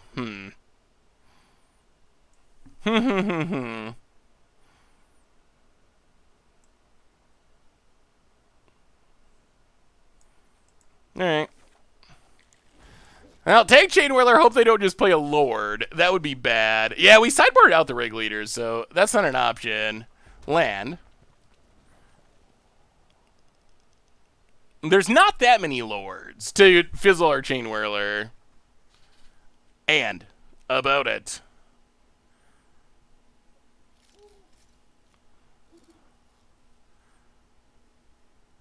Thinking. Oh, we got another Matron to get our Muxus. We still have to wait a couple turns to cast it. So I feel like getting it here is a little... Hey, what's up, Liam? Alright, so opponent does have the Lord. Ugh. Sure. Gets and hits us. We continue to draw land, so we will play Matron.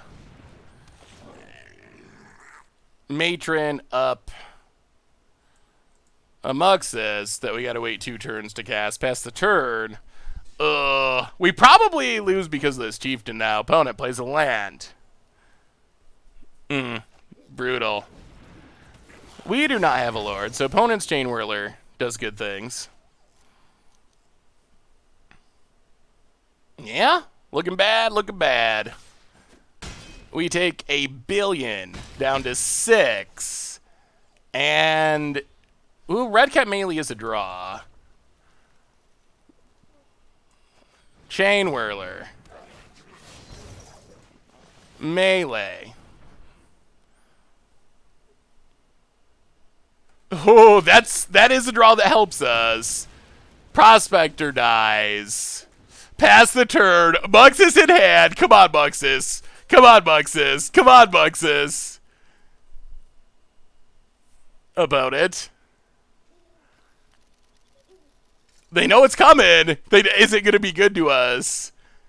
We are down to 6, which is not a high life total. Oh, so close. Found it. Vigid. Instigator. And. Alright. Krenko. In hand. Muxus. Cast.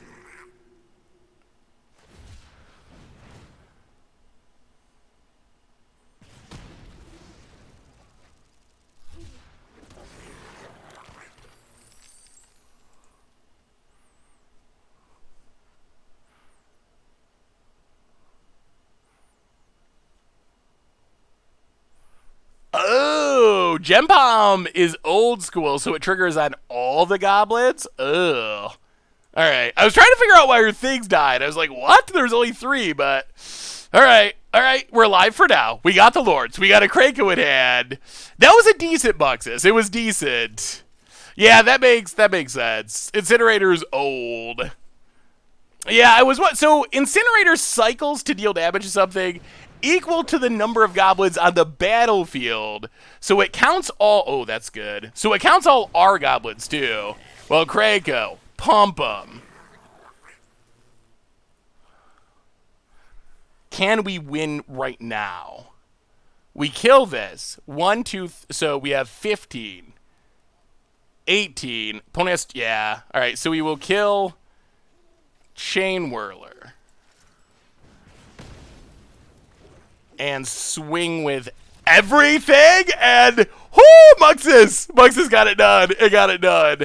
It was close. One win away from Mythic. Before we go for that win, a reminder that our sponsor tonight is Card Kingdom. And if you need some Magic cards, you can get them over at cardkingdom.com. If you get a free Scoop Soldier sticker, they got double masters, all that stuff. So thank you to Card Kingdom for supporting the stream.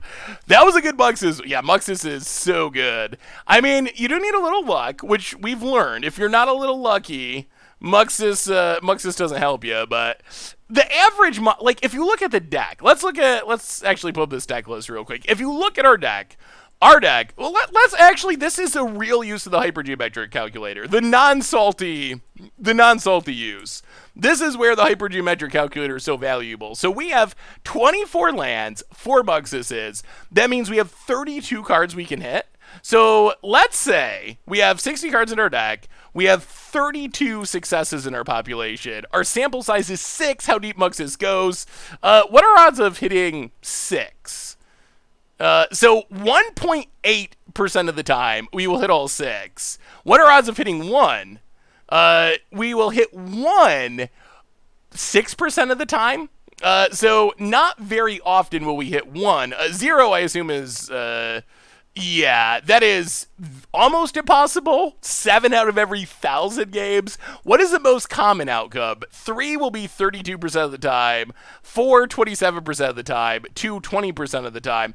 So we should get 3 to 4 goblins. Let's say 3.5 goblins. We'll get 5 1 out of every 10, a little over 1 out of every 10 hits. So we're kind of in that area. 3 to like 4 will be the most common outcome. That's a lot of value for 6 mana, especially when it comes down with haste and also is a big attacker. So that's how you use a hypergeometric calculator for non-salt purposes. It's also great for proving how unlucky you were when you get top deck. That's the other awesome purpose of the hypergeometric calculator, to prove to yourself that you got unlucky. New spoiler: Thespian Stage. That's actually kind of a commander clash. Yeah, we've hit Mythic before. We have it in the last couple months at least. But yeah. Thespian Stage, Commander Clash, All-Star. I actually think Richard is pretty right about Thespian Stage, that it's a pretty good inclusion in many Commander decks. There's usually something good to copy. It comes into play untapped. Also, I think this was Emma's spoiler, came along with Dark Depths, so the combo will exist in Limited. Play Wyatt Darby's list. Let me actually look at Wyatt Darby. I don't actually have an easy way to get Wyatt Darby's list at the moment. I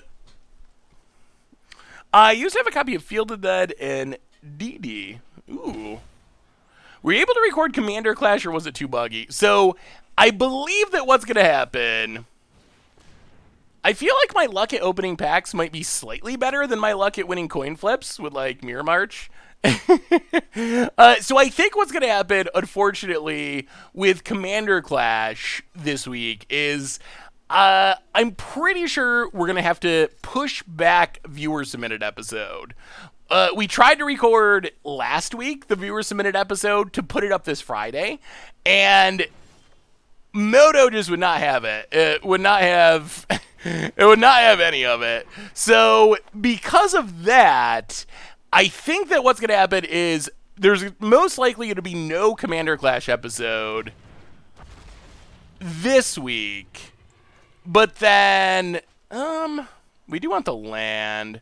Yeah, it's just this and Chieftain pass the, or War Chief pass the turn. So yeah, I think we're going to miss this week's episode. But then the next episode that goes up next Friday will be viewer submitted still. So we're not canceling viewer submitted or anything. We're just pushing it back by a week. What's your deck, Crazem? Yeah, Moto in the last, like, week has been really bad with commander stuff. I think it's been better with constructed formats, but it's been really bad for commander. Opponent. Fights War Chief. Well, play a land. Play Wily Goblin. Instigator. I assume our opponent's like trying to go combo or something? What are they doing with this Marauding Raptor? Are they just playing it for value? It might just be Jund Dinos. Wyatt Darby's Goblin list. I mean, it's pretty similar to what we're playing. They can only punish you if they catch you. Yeah, thank you, Cortis. Shifting Ceratops for our opponent, sure. Untap land, Rotting Regisaur. Alright, opponent's running them all out. Passes. Well, play a land. Instigator. Matrid. Muxus. Well, our plan is just to chump for a turd and then Mux. Mux him up. Pass the turn. Alright. Alright. Discard that card, opponent. We will be chumping, and we will be muxing. I guess Embercleave, if they have another red source, could get us. Commune. Probably digging for that red source. Yeah, that is a way our opponent could potentially get us. Alright, just a Regisaur Alpha. Red source. Alright. Sure. Ooh, will it be enough? Will it be enough? Takes up for mana. I mean, their stuff is not trampling. Okay, that's fine. Regisaur Alpha, sure. Makes a dork, sure. Opponent. Attacks. Attacks. Attacks. Attacks. Well, in Muxus we trust. We will block here. Block here. I kind of want to kill this Marauding Raptor. Ooh, how much do we even block? Take 13? That's kind of risky. They don't have trample, right? This can gain trample. This has trample. So we're taking 3 and whatever from this.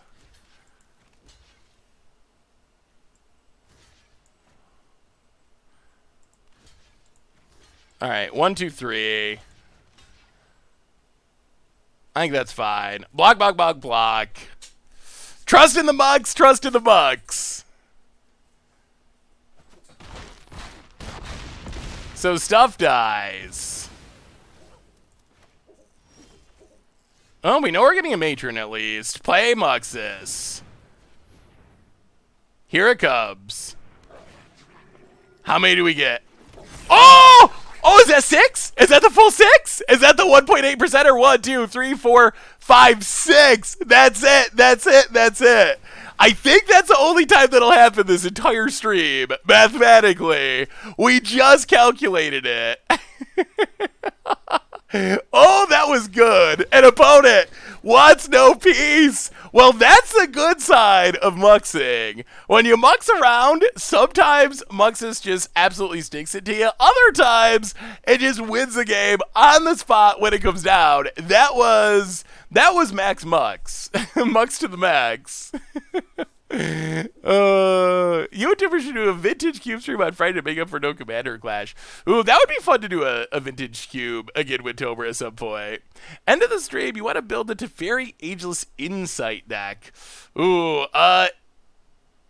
it's What do you have a Teferi Ageless Insight deck, Crazem? Or just building one in general? So we'll bring in the 2 Gem Palm Incinerators. We'll go down Chain Whirler, doesn't do much. Probably go down the Siege King in this matchup. Redcap Melee. Probably somewhat worth it.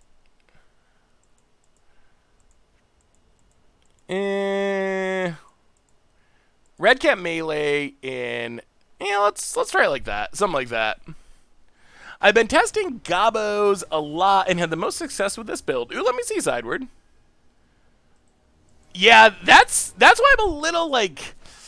that's why I'm a little concerned about what the future holds for it.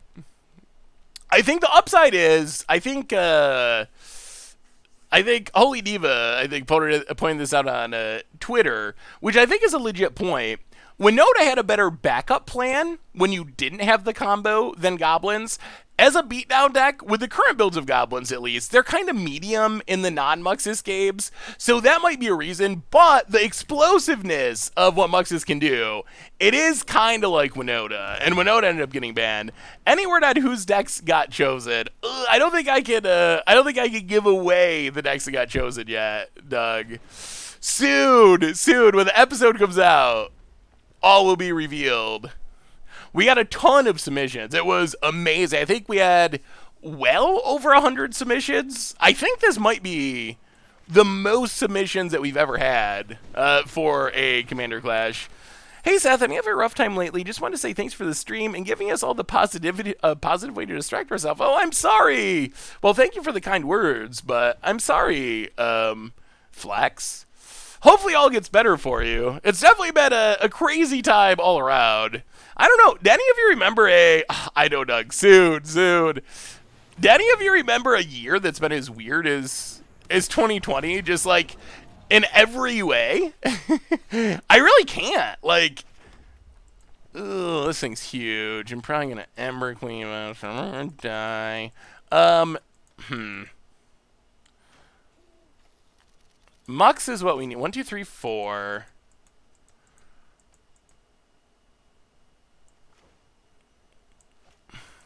Yeah.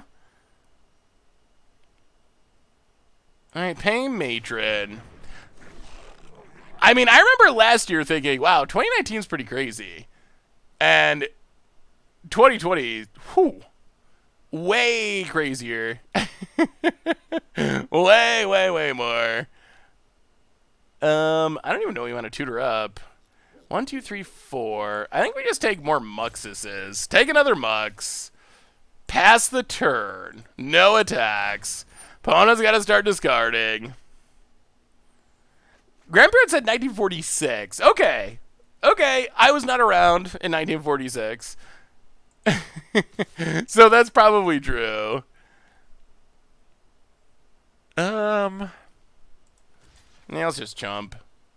Matron, do your thing.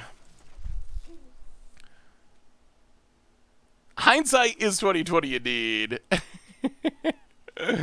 When are we having Commander Clash Pizza stream? We probably should actually try and do that at some point. That could be kind of fun. It would probably be more fun if we do it sometime when we're all together. That's going to be the challenging part is... 1, 2, 3, 4. I mean, let's do it. 1, 2, 3, 4. Yeah, I mean... We came here to Mux, and Mux we will. Sack you. Mux you. Cross our fingers.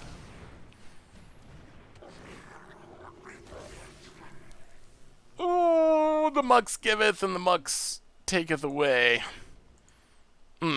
Okay. Well, that was not ideal. Not the best Mux we've ever had. Oh... So much variance. Opponent attacks. This feels like a deadly Embercleave, but we'll find out. Oh, we need Mux to be better than that. Oh, alright, no Embercleave. That I like.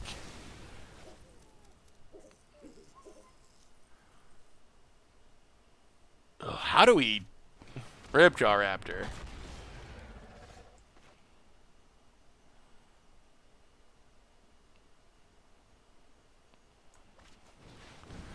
Ooh, Krenko go. Opponent discards. So they have an 8-9. So we take 11. Yeah, sure. Down to 2. That's a lad. Play a lad. Play a chieftain. Krenko. I mean, we're 1 land away. 1 land away. Opponent didn't play anything. And they got to discard it. All right. Stayed alive, stayed alive. 1 more land for another try at Muxus. Opponent attacks. Now we got to block and block.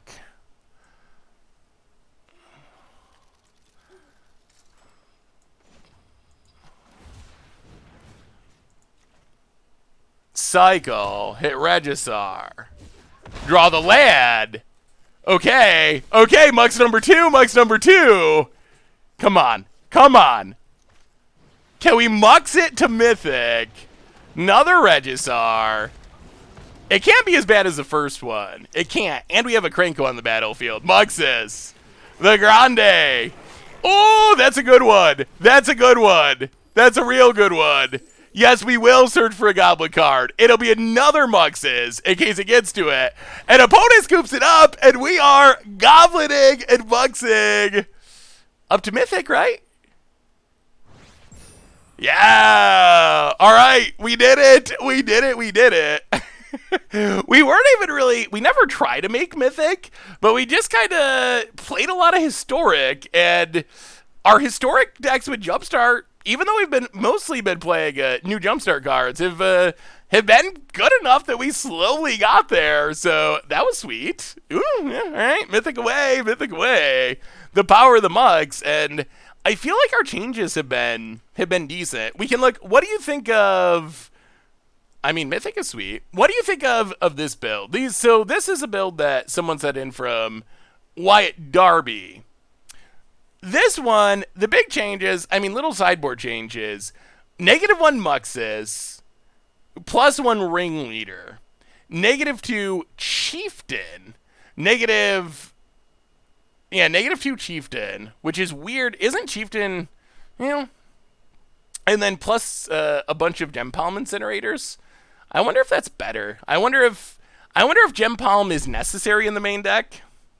Yeah, the Richard's Birds deck is actually a good one to grind with, I think.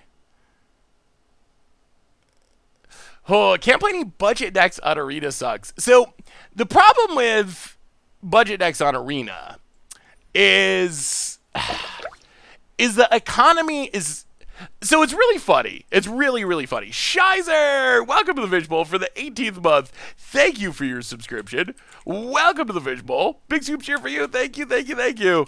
Yeah, I can pull up the deck list again, and we can see if we want to try that. Oh, actually, oh no. Person who sent me Wyatt Darby's Goblins. Will you link it again? Because I just closed out of it. I forgot to leave it up. I have to put Mythic on Twitter. I mean, exactly. Like, what's the point of having Twitter followers if you can't troll them and get them all mad at you and post that you're Mythic on Arena? Like, what's the point of Twitter if it's not for that?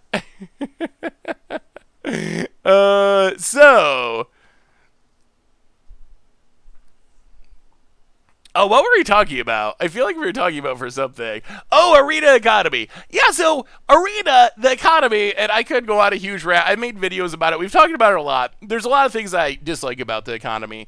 But the trade-off with the Arena economy is basically it's impossible to play budget decks. That is not how the Arena economy is designed. Yes, there's some exceptions. Sometimes there's Mono Blue Temple that only has 4 rares in it. Sometimes there's like a red deck wins deck. But in general, the trade-off on the Arena economy is essentially all mythics and all rares are the same value. The good news is this means this means you get Uro for $15, something like that. I think it works out to, which is $45 cheaper than it is in paper. On the other hand, it also means random janky mythic is also $15. Same with rares. You get Teferi Time Raveler for whatever, $7, whatever it works out being. At the same time, random janky build around Pirate Lord rare is also $7. So essentially it's just impossible to build budget decks on Arena. It's a consistent thing. You can sometimes, like I said, sometimes there's a really cheap deck that's competitive, usually some sort of monocolor aggro deck, but you can't really build around janky effects in the same way that you can in other formats. That is just not how the Arena economy is designed. It's designed to make it so really expensive cards get cheaper, but the really cheap cards, which form the foundation of budget decks, get way more expensive. Where are these values coming from? There's actually been a lot of research that people have done, and I would have to actually look it back up because it's been a while since I read it. But there are people that actually went through and calculated how much it would cost to actually get a mythic rare, to be able to do all that, to get through the wildcard track, how many packs you'd have to buy, all that stuff. And I believe that the number was somewhere around $15 for mythics, and like $7 to $10, somewhere in that range. All right, this is not the best matchup. Somewhere in that range for rares. Of course, this is for buying the cards. And that's what we're experiencing with Jumpstart, is you got to buy the cards. There's no free to play your way to Jumpstart, really. I guess you can play standard and earn reward packs and buy standard packs and then get wild cards and then hopefully use those on Jumpstart cards. But there isn't really a way to free to play your way into a Jumpstart Historic collection very efficiently. Ironically, there's also not really a way to pay your way into a Jumpstart Historic collection. So I guess maybe in that sense it's like kind of fair in a really weird way, because you can't just pay for it unless you want to spend, I don't even know. I still can't play Mikaeus. I'm lucky that Muxus is a rare, so I have the wild cards for it, but I still can't play the Mikaeus deck that I want to play because I just can't get the cards. I can't get Mikaeus. It's very weird. Oh, Goblin Sleeve, remind me after this game. I will change it. We need the Goblin luck.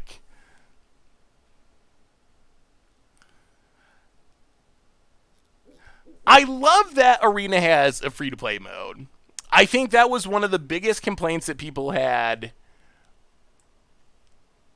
That's one of the biggest complaints that people had about, or a group of players had about Arena, or about Magic Online, is there was no way to free to play it, and it kept those players from just playing the game altogether.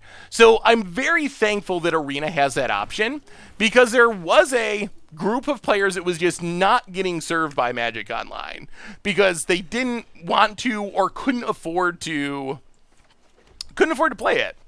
And I think it's sad that a big chunk of people would not be able to play digital Magic at all. So I'm very thankful for that aspect of Arena.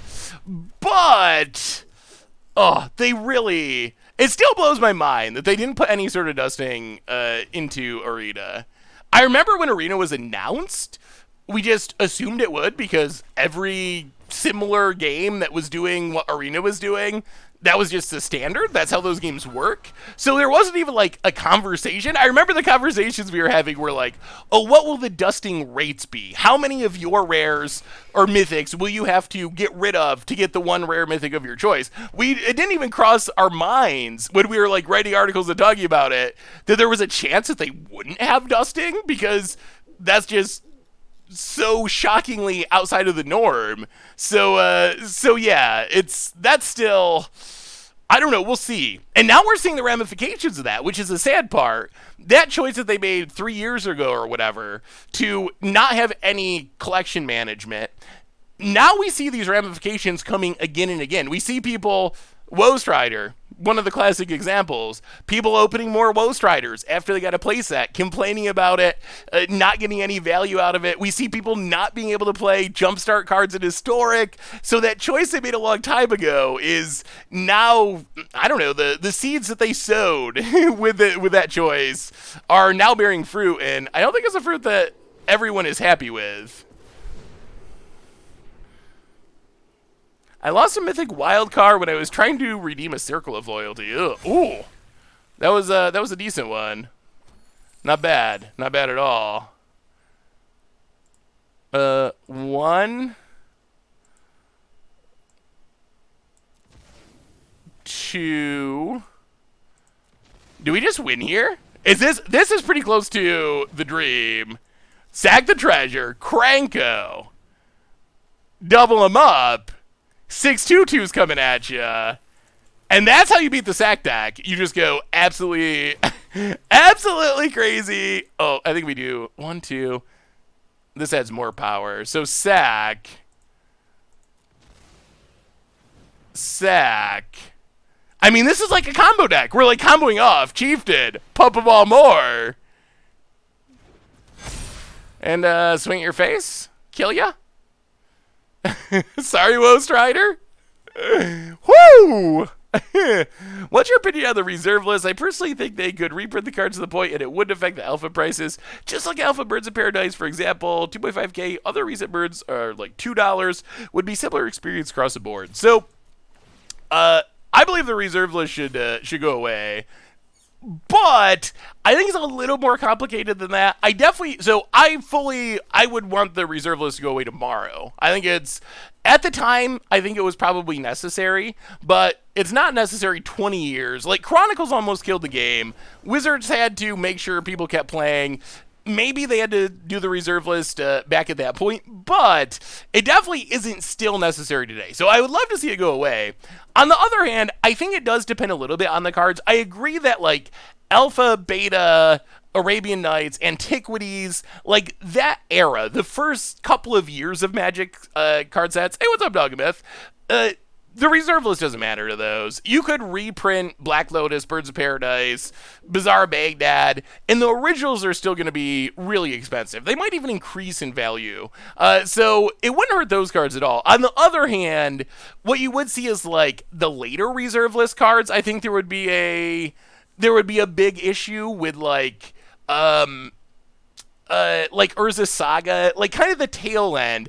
Those cards are not really collectible for the most part. They're expensive because their supply is not really very high and they're playable, like Gaia's Cradle. So that's where it gets a little bit stickier. Personally, I want those cards to be playable.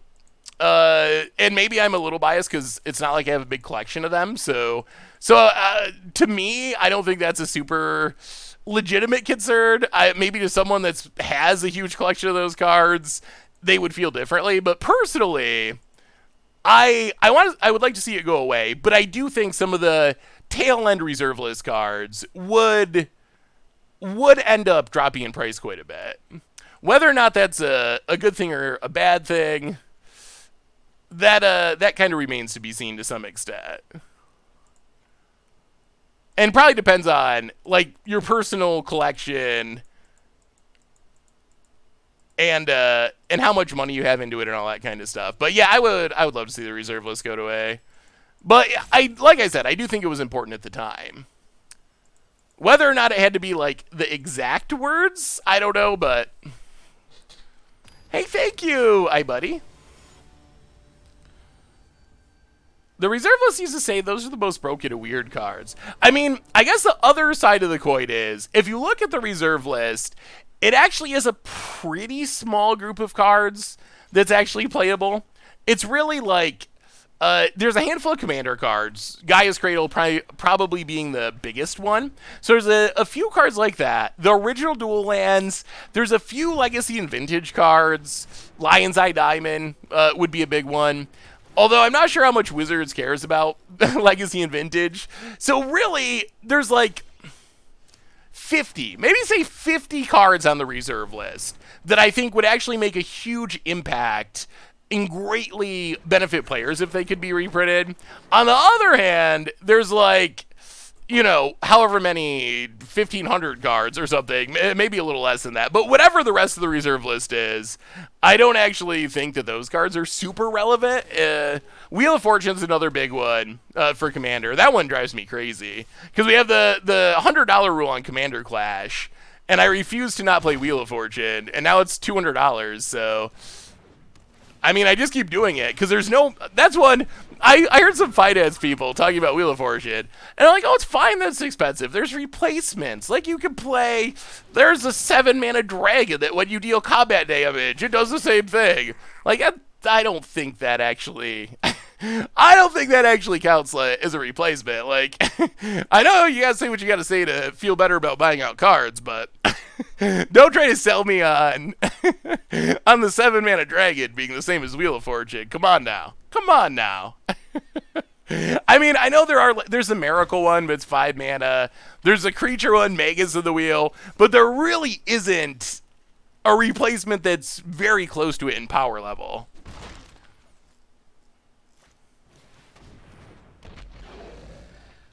Sorrow's Path. New player here. I've earned my first 5,000 coins. Should I quick draft an arena? Go for it, A-game, if you want to.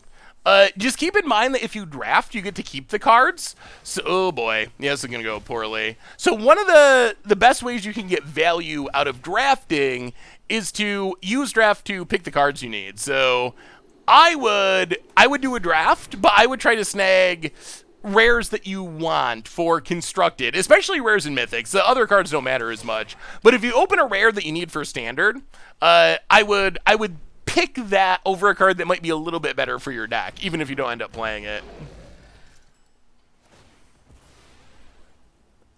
Yeah, I think I've given up on this one. I think we are 0% to beat Double Mayhem Devil on this board state.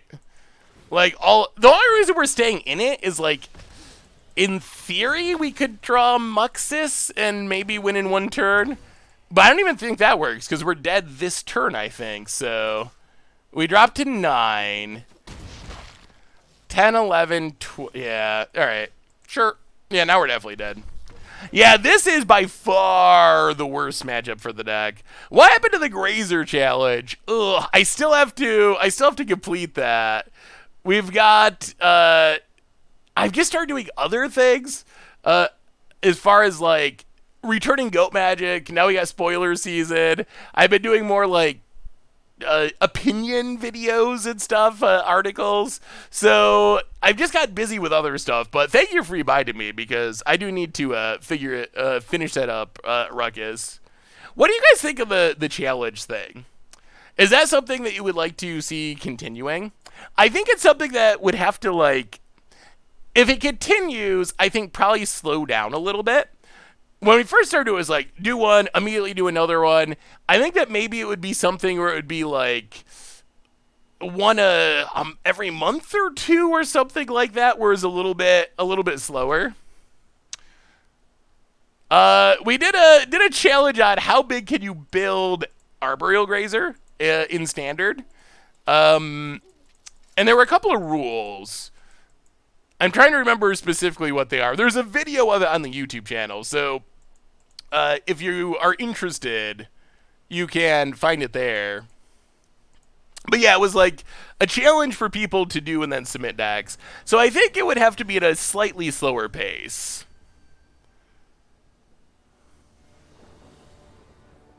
When M21 came out, you said you would do a top 10 for Historic, but never did. Oh, that's no. We will keep this because we have Leyline, and Leyline is our single best card.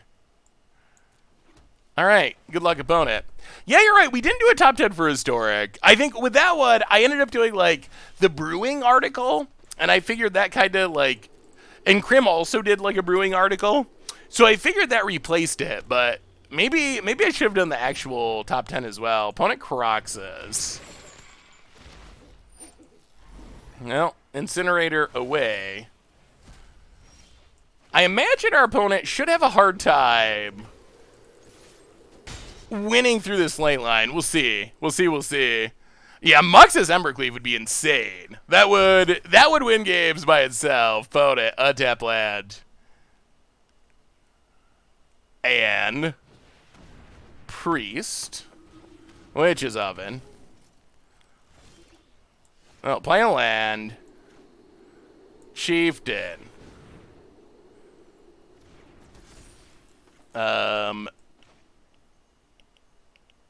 Matron.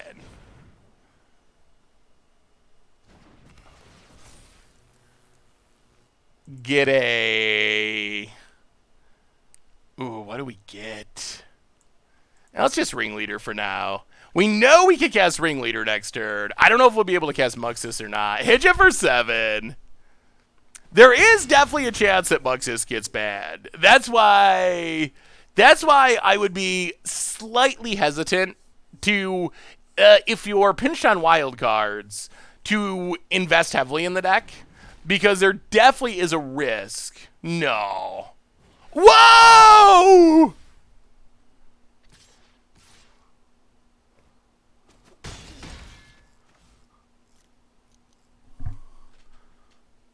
Really? Okay. Well, that was an unbelievably good turn for our opponent. And more priests. Huh. And a tap lad. Well, Ringleader.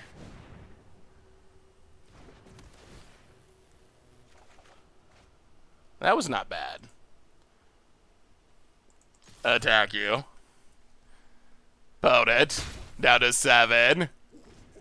Untaps. Wow, that was so brutal. Do I think Muxus will be bad? I would not say that I think it'll be bad, but I think it's possible that that could happen based on the Winota batting and so forth. So, I would just be a little cautious. Opponent, go sack it, draws a card. And gets their dork. Plays a land. Hits us. Well, play a land. Play War Chief.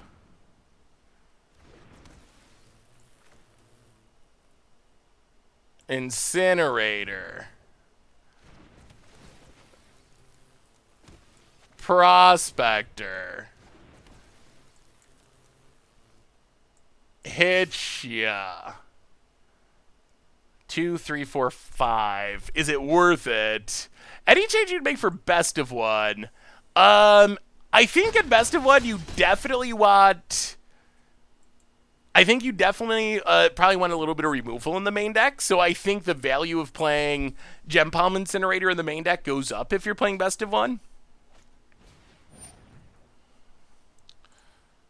Yeah, not this time.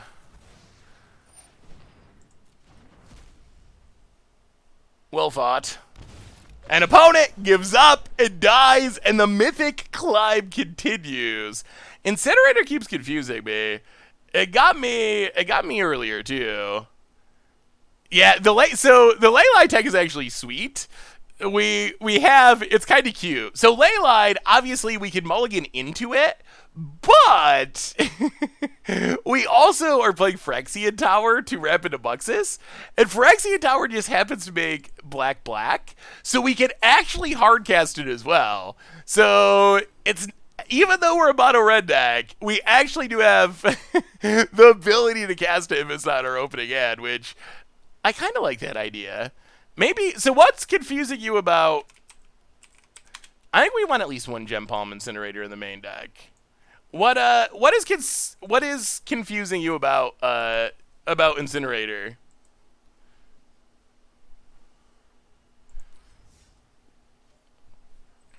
Yeah, this deck can do some explosive things. How has Standard been? Oh, sleeves. Thank you. You reminded me. Do I have Goblin sleeves? Oh,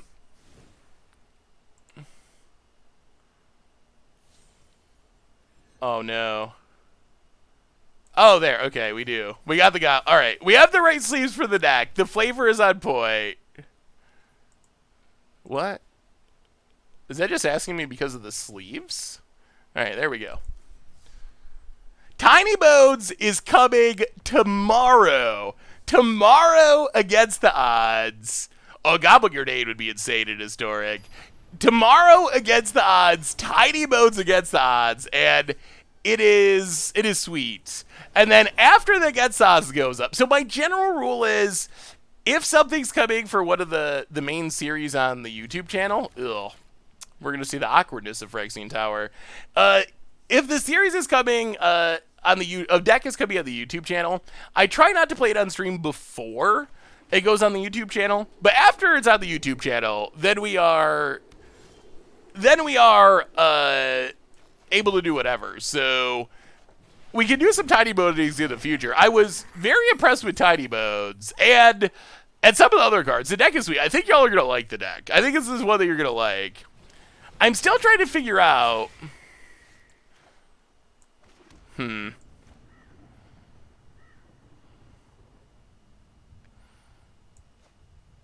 How do we do this? And let's just play the Lord. That's fine. Chieftain.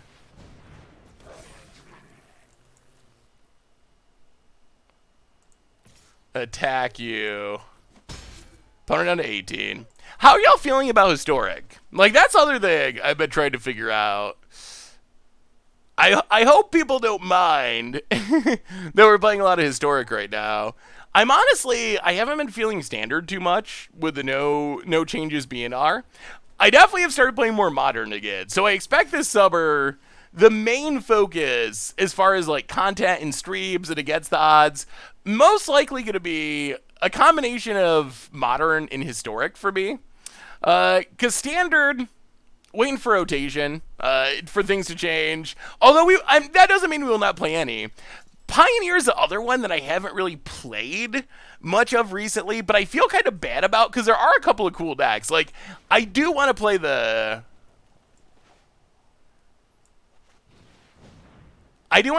Pioneer Dredge deck. I think that's just a deck that seems really cool.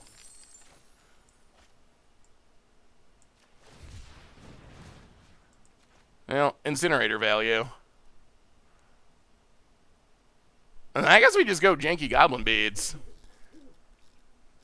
I am very thankful that Wizards actually... Oh, alright. Yeah, I mean, well, you got him to waste the Rally of Wings, so that's something. Well, you could use Muxus. Tack. Boat it. Rattle Chains. Blocks, sure. Is this spirits? What is this deck? Just cards? Anything that flies? Standard needs, yeah, Standard does need Growth Spiral to go. Oh, I'm a little worried about it being reprinted, honestly. Ooh.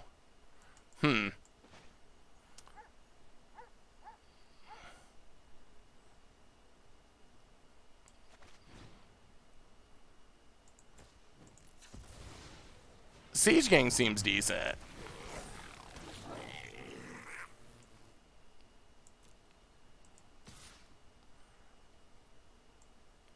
Yeah, we'll attack.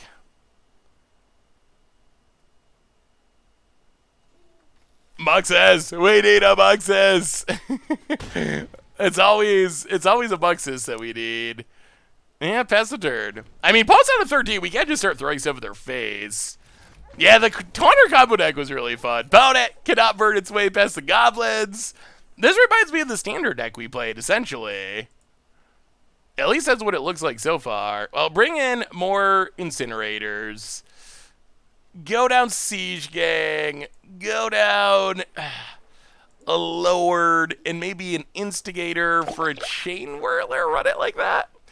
McTilt, welcome to the Fishbowl. Thank you so much for your subscription. Big super cheer for you. Thank you. Cathay Scroll, Goblins, Judd, Sack, Rakdos, Field of Dead, Soul Sisters, Pyromancer, any of the decks can win against each other. I have felt like, I mean, the Historic meta has been a lot of people testing out new cards. You know, we got Muxie. Has been a lot of people testing out new Jumpstart cards. That's been a big part of the meta.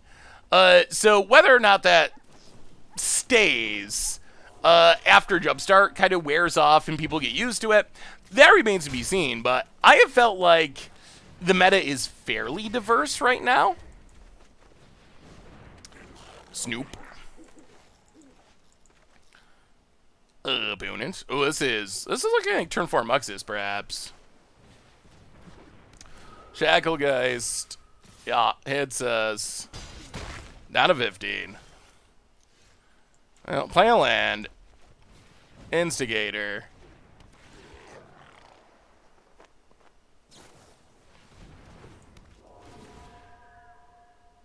Wow.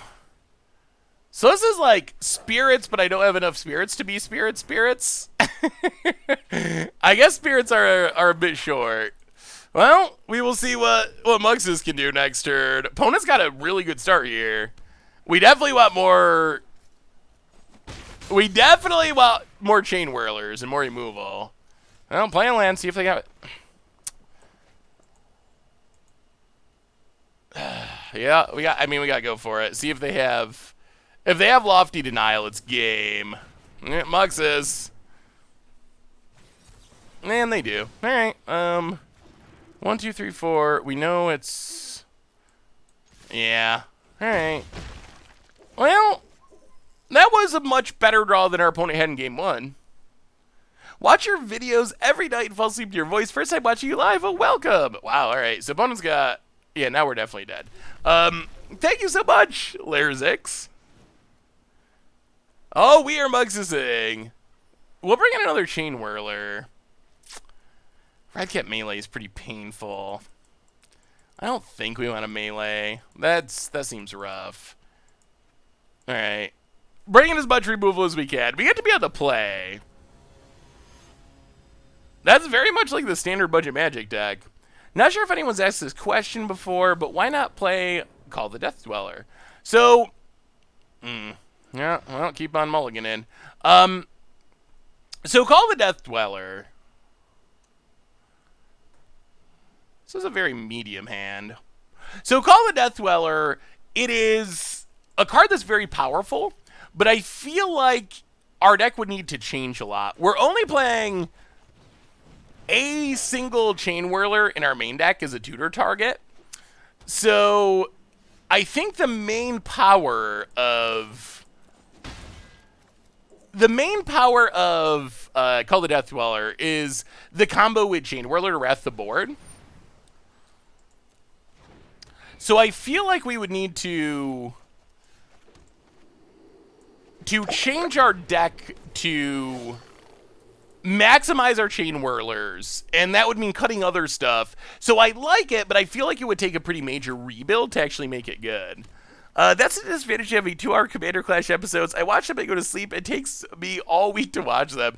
Yeah, some of the episodes can be a bit long. Warrior Planet, I imagine. It's like a TV show. You got to break it up into 30-minute episodes. Let's Wily Goblin.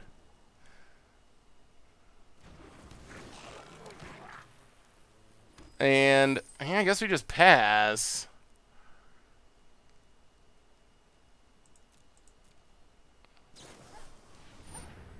Nibblegeist. Yeah,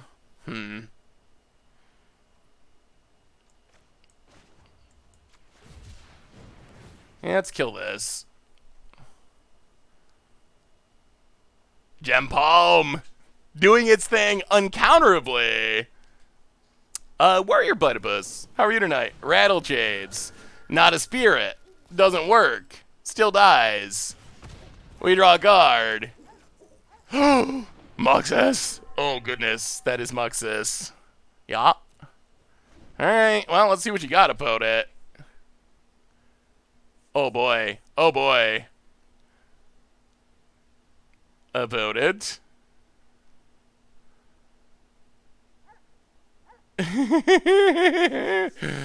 Yeah, Spirits is a deck I think will be good in Historic eventually. It's still, you could see like this Watcher of the Spires. Wow, okay. Well, now I guess we just gotta Muxus. I mean, it's tempting to Chain Whirler, but when shields are down, we can't pass up a chance to Mux. Oh! Oh! We get the Chain Whirler anyway. An opponent. Done. Oh, this deck's busted. It is busted. Up to Mythic 97. Yeah. We started off a little rough, a little clunky, but we've been on a pretty massive winning streak since we did a little bit of changes to the deck. Wow. One deck that's missing in Historic is a good control deck.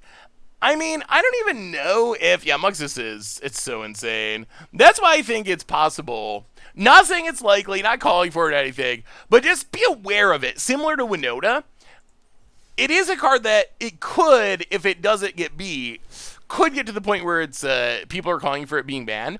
I will say, I have had success against this deck. If you play against this deck, I've played against it quite a few times. Here is my advice for playing against it. One is, the way you stop Muxus is, unless you're playing a counter spell deck, is not really by stopping Muxus as much as stopping the mana.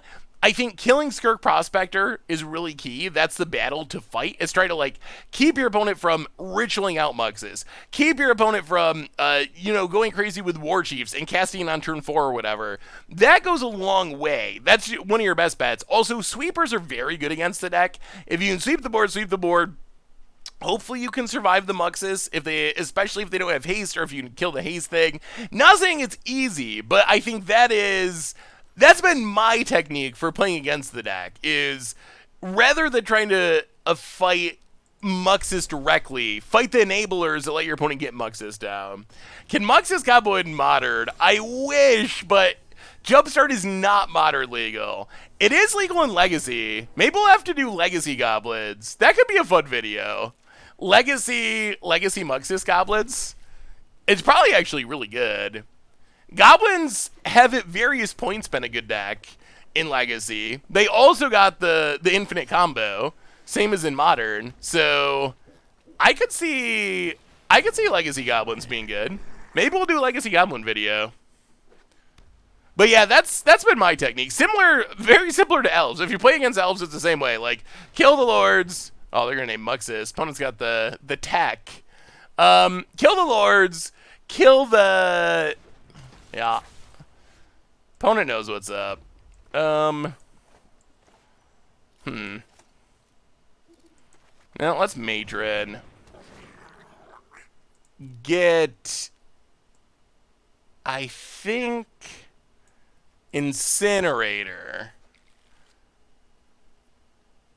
Pass the turn. Yeah, Lackey would be sweet. And you get the combo, the Snoop combo, and you get Muxus. So putting them all together, it seems like it could be good. Opponent passes. Well, that's just Ringleader. Alright, draw a couple goblins. Get in. Headshot. One of them is also Muxus. Opponent. Knows most of our hand. Now do 18. Did they ever explain why Jumpstart isn't Modern legal? I don't think they ever explained it, but traditionally supplemental products have not been Modern legal. I keep wondering if they will change that. I would like to see Commander decks be Modern legal. I would like to see most supplemental products be Modern legal, although we did see the risk with Modern Horizons of how things can break the format sometimes, but yeah, the norm has been for decks to not be legal in Modern. I'm playing Instigator. Get in with Ringleader. Play a Prospector. I mean, I guess the good news is if our opponent Wraths, then we get to Muxus and win, hopefully. Deputy of Detention. Opponent's got a lot of hate cards. Ringleader. Get Ringleader. Please. Yeah, sure. Charming Prince. to scry. Now let's cycle.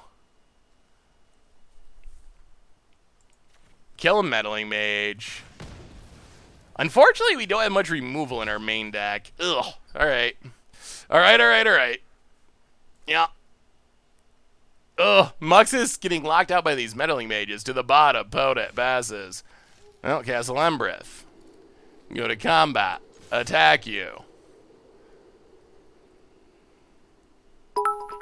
Gotta get in the damage when we can. Thank you for the cheer, the kids. Do you think they will ever divide... Do you think they will ever divide the commander somehow like Modern and Pioneer are different formats? But that... Wait. Do you think they will ever divide the format of Commander somehow like Modern and Pioneer? What is our opponent's deck? Oh, jeez. Oh, jeez. Wow, this Meddling Mage tech is insane. Yeah, alright. They might have us here. We don't have enough main deck removal to deal with a handful of Meddling Mages. And our opponent's going to have an absurd Yarion. I'm trying to think, like, how can we kill this? There's not many ways. Mentor the Meek, okay. And Yarion. Well, opponent's got a cute little blink deck.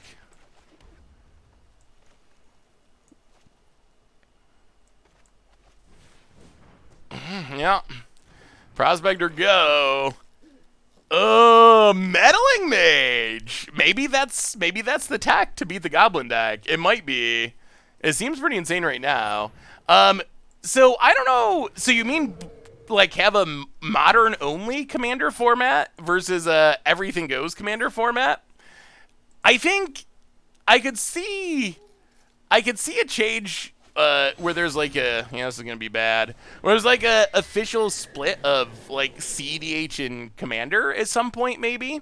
Like I don't think that's impossible that CDH actually officially really truly becomes its own format, which personally I feel like it is really. Well, opponent's going to have a nice little blink here. Make a million tokens. Draw 2 cards. Exile Yarion to do it again.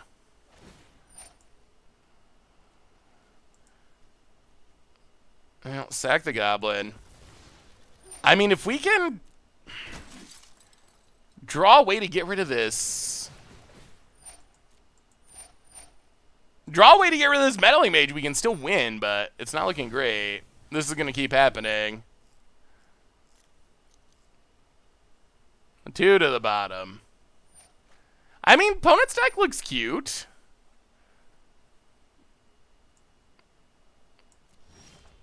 More lands. Well, pass the turn. This should get a little easier once we can bring in removal. We just have very minimal, like, hard removal in our main deck. And, our opponent has those Meddling Mages. 2 Meddling Mages. I don't think Chain Whirler's that great because of Lena. Opponent just sacks it to make all their stuff indestructible. So Chain Whirler gets rid of Lena, which is something, but not enough. Opponent blinks everything, untaps. We're sticking around solely because if we get rid of this Meddling Mage, we probably win. But we have very few ways of doing it. There's a Thassa. Boat it. Omen of the Sea. Yeah, the Meddling Mage has been the issue. Well, 2. We could have beat 1, but 2 is tough. Opponent, combat. Attacks, it's us. Goes back all her stuff, draws a bunch of cards.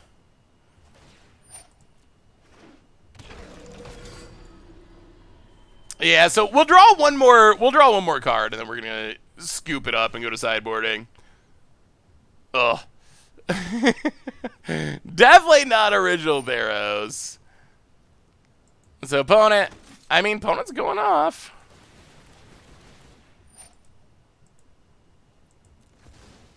No, we will sack.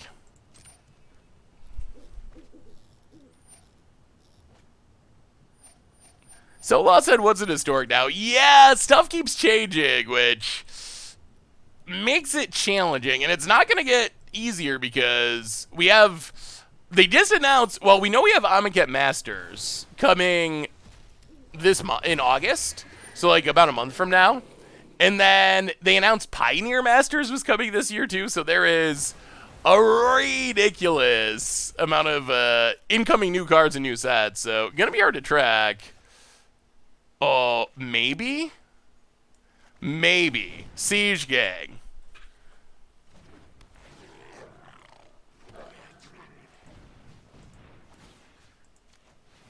Sack a Goblin.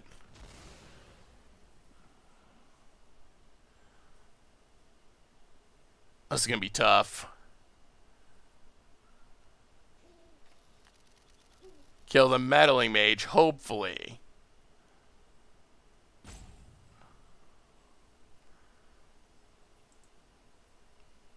One, two, three, four, five. Oh, we're going to have to sack so much of our board. Ooh!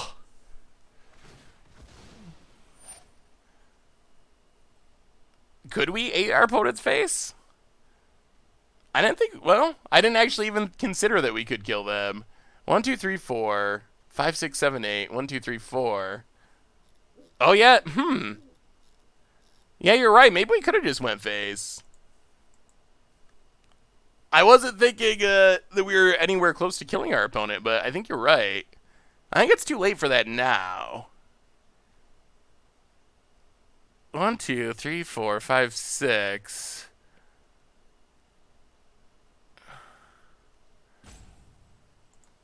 Yeah, now we're committed. We're committed to the Muxus plan now. But yeah, you're right. That would have been a better play. I was just not thinking we were even close to lethal.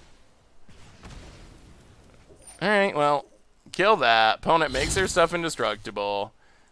Yeah, that would have been a better line. Sack, sack.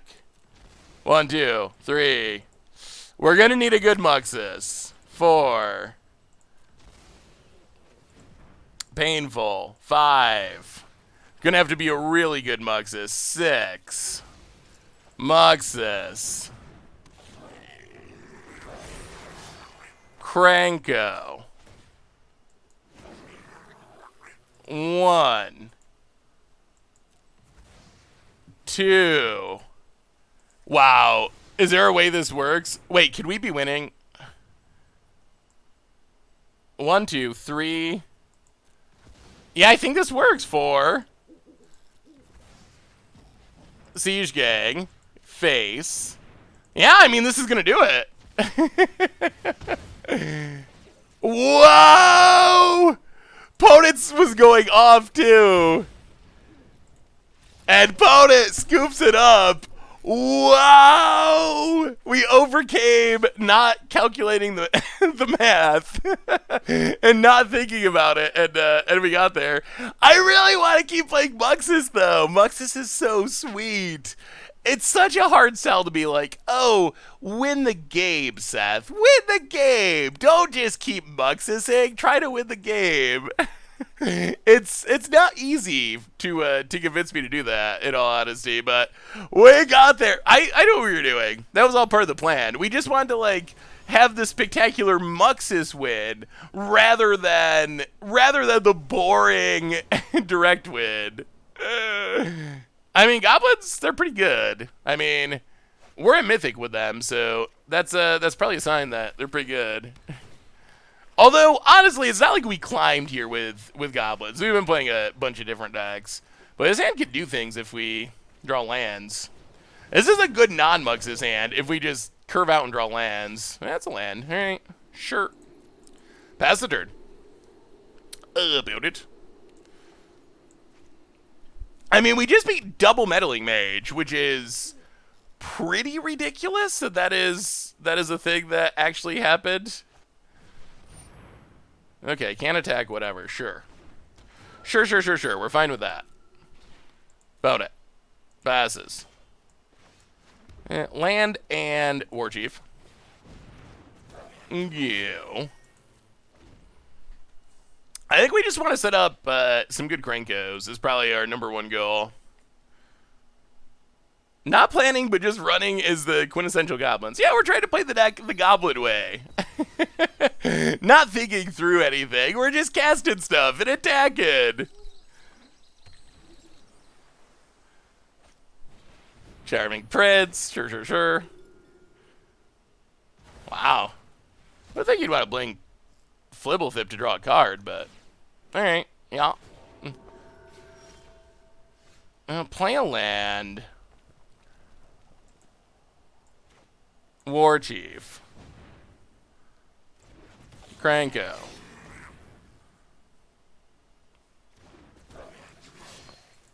Dork you. Alright. You are go opponent. I guess you better hope you can keep blinking that Forbidden Spirit because the Goblins are a-coming. They are a-coming. Turn 5 or 6 Muxus, much less threatening the turn 3. That is very true. And that's why I think if you play against the deck, try to fight the mana producers rather than fighting. I mean, you got to fight the Muxus as much as you can, but the best way to beat Muxus is to slow it down and get the tempo in rather than... Oh, opponent. You're going to be sad when we play another Krenko here. Well, we will Chieftain. Krenko. Tap it. Attack you a bit. Wait, 7? So that's 20. Opponent blocks. Okay, so we can't kill him. We'll leave back the Lord. We learned that in an earlier game. We will leave back the Lord. But yeah, bolt the bird, kill the Matadorks, I think is the best plan. Opponent needs a Wrath, and if they do have a Wrath, we get to refuel because we're Goblins, and we get to draw cards, and we get back our Krenko. So, yeah, I mean, this is what, turn 4? Turn 5? Non-Muxus. Just Krenko going off. Opponent goes to 3, loses most of their board. We have an ungodly amount of power. Like, this is the Fear Goblins. Opponent goes to 1 and scoops it up. And Goblins are busted. Busted. Yeah, we lost one of our earlier games. One of our losses were from attacking with everything and getting our Lord killed by a first striker and not having lethal. So, lesson learned about attacking with the Lord. Wow. So, everyone, yeah, deck's busted. The deck is really good. So if you like Muxus-ing people and W wants to stuff into play, hey, Swing for Zero, what is your stream? Swing for Zero. How can people find you? What is your Twitch handle? Maybe are you going to stream Magic Swing for Zero? Well, thanks for hanging out. Maybe we'll give you a raid, because we're just wrapping stuff up if you're live. So, anyway, the Goblin deck is pretty good. It's really good. Muxus is insane. You wrap into it, you win the game. The only downside is it is a lot of rare wild cards. Rare. So it is going to cost you quite a bit. Snoop is a rare. So it is going to cost a bit of wild cards. I liked our updates. Leyline of the Void was key. Being able to cast it with Phyrexian Tower is also cute. Redcap Melee, having real removal outside of Incinerator was good. So I like this list. It felt really solid. I think it's actually pretty sweet. So, anyway, I think that brings us to the end for tonight. Yes, I did finish Tiny Modes. It is coming tomorrow for Mucha Brew. No, rather, for Against the Odds, not Mucha Brew. It is coming tomorrow for Against the Odds. So Tiny Mode's going up tomorrow. Of course, all this week, we will be doing, yeah, I will get the updated list up before we go. All this week's spoiler videos, so that means our other stream this week is on Thursday. Also means there will be no Monday stream on Monday, because we will be doing because we will be doing daily spoilers. So anyway, everyone, reminders as we wrap things up tonight. Goblins is sweet. Thank you for hanging out, sticking through the clunkiness of the stream crashing. Replay YouTube, that's where you'd find all the old streams. Normal YouTube, tons of stuff going up on there. Keep it out for that. Daily spoiler videos, the Sweet Against Odds tomorrow. One more reminder that our sponsor tonight is Card Kingdom. And if you need some magical cards, you can get them at cardkingdom.com. Will there be a Monday stream any other day of the week?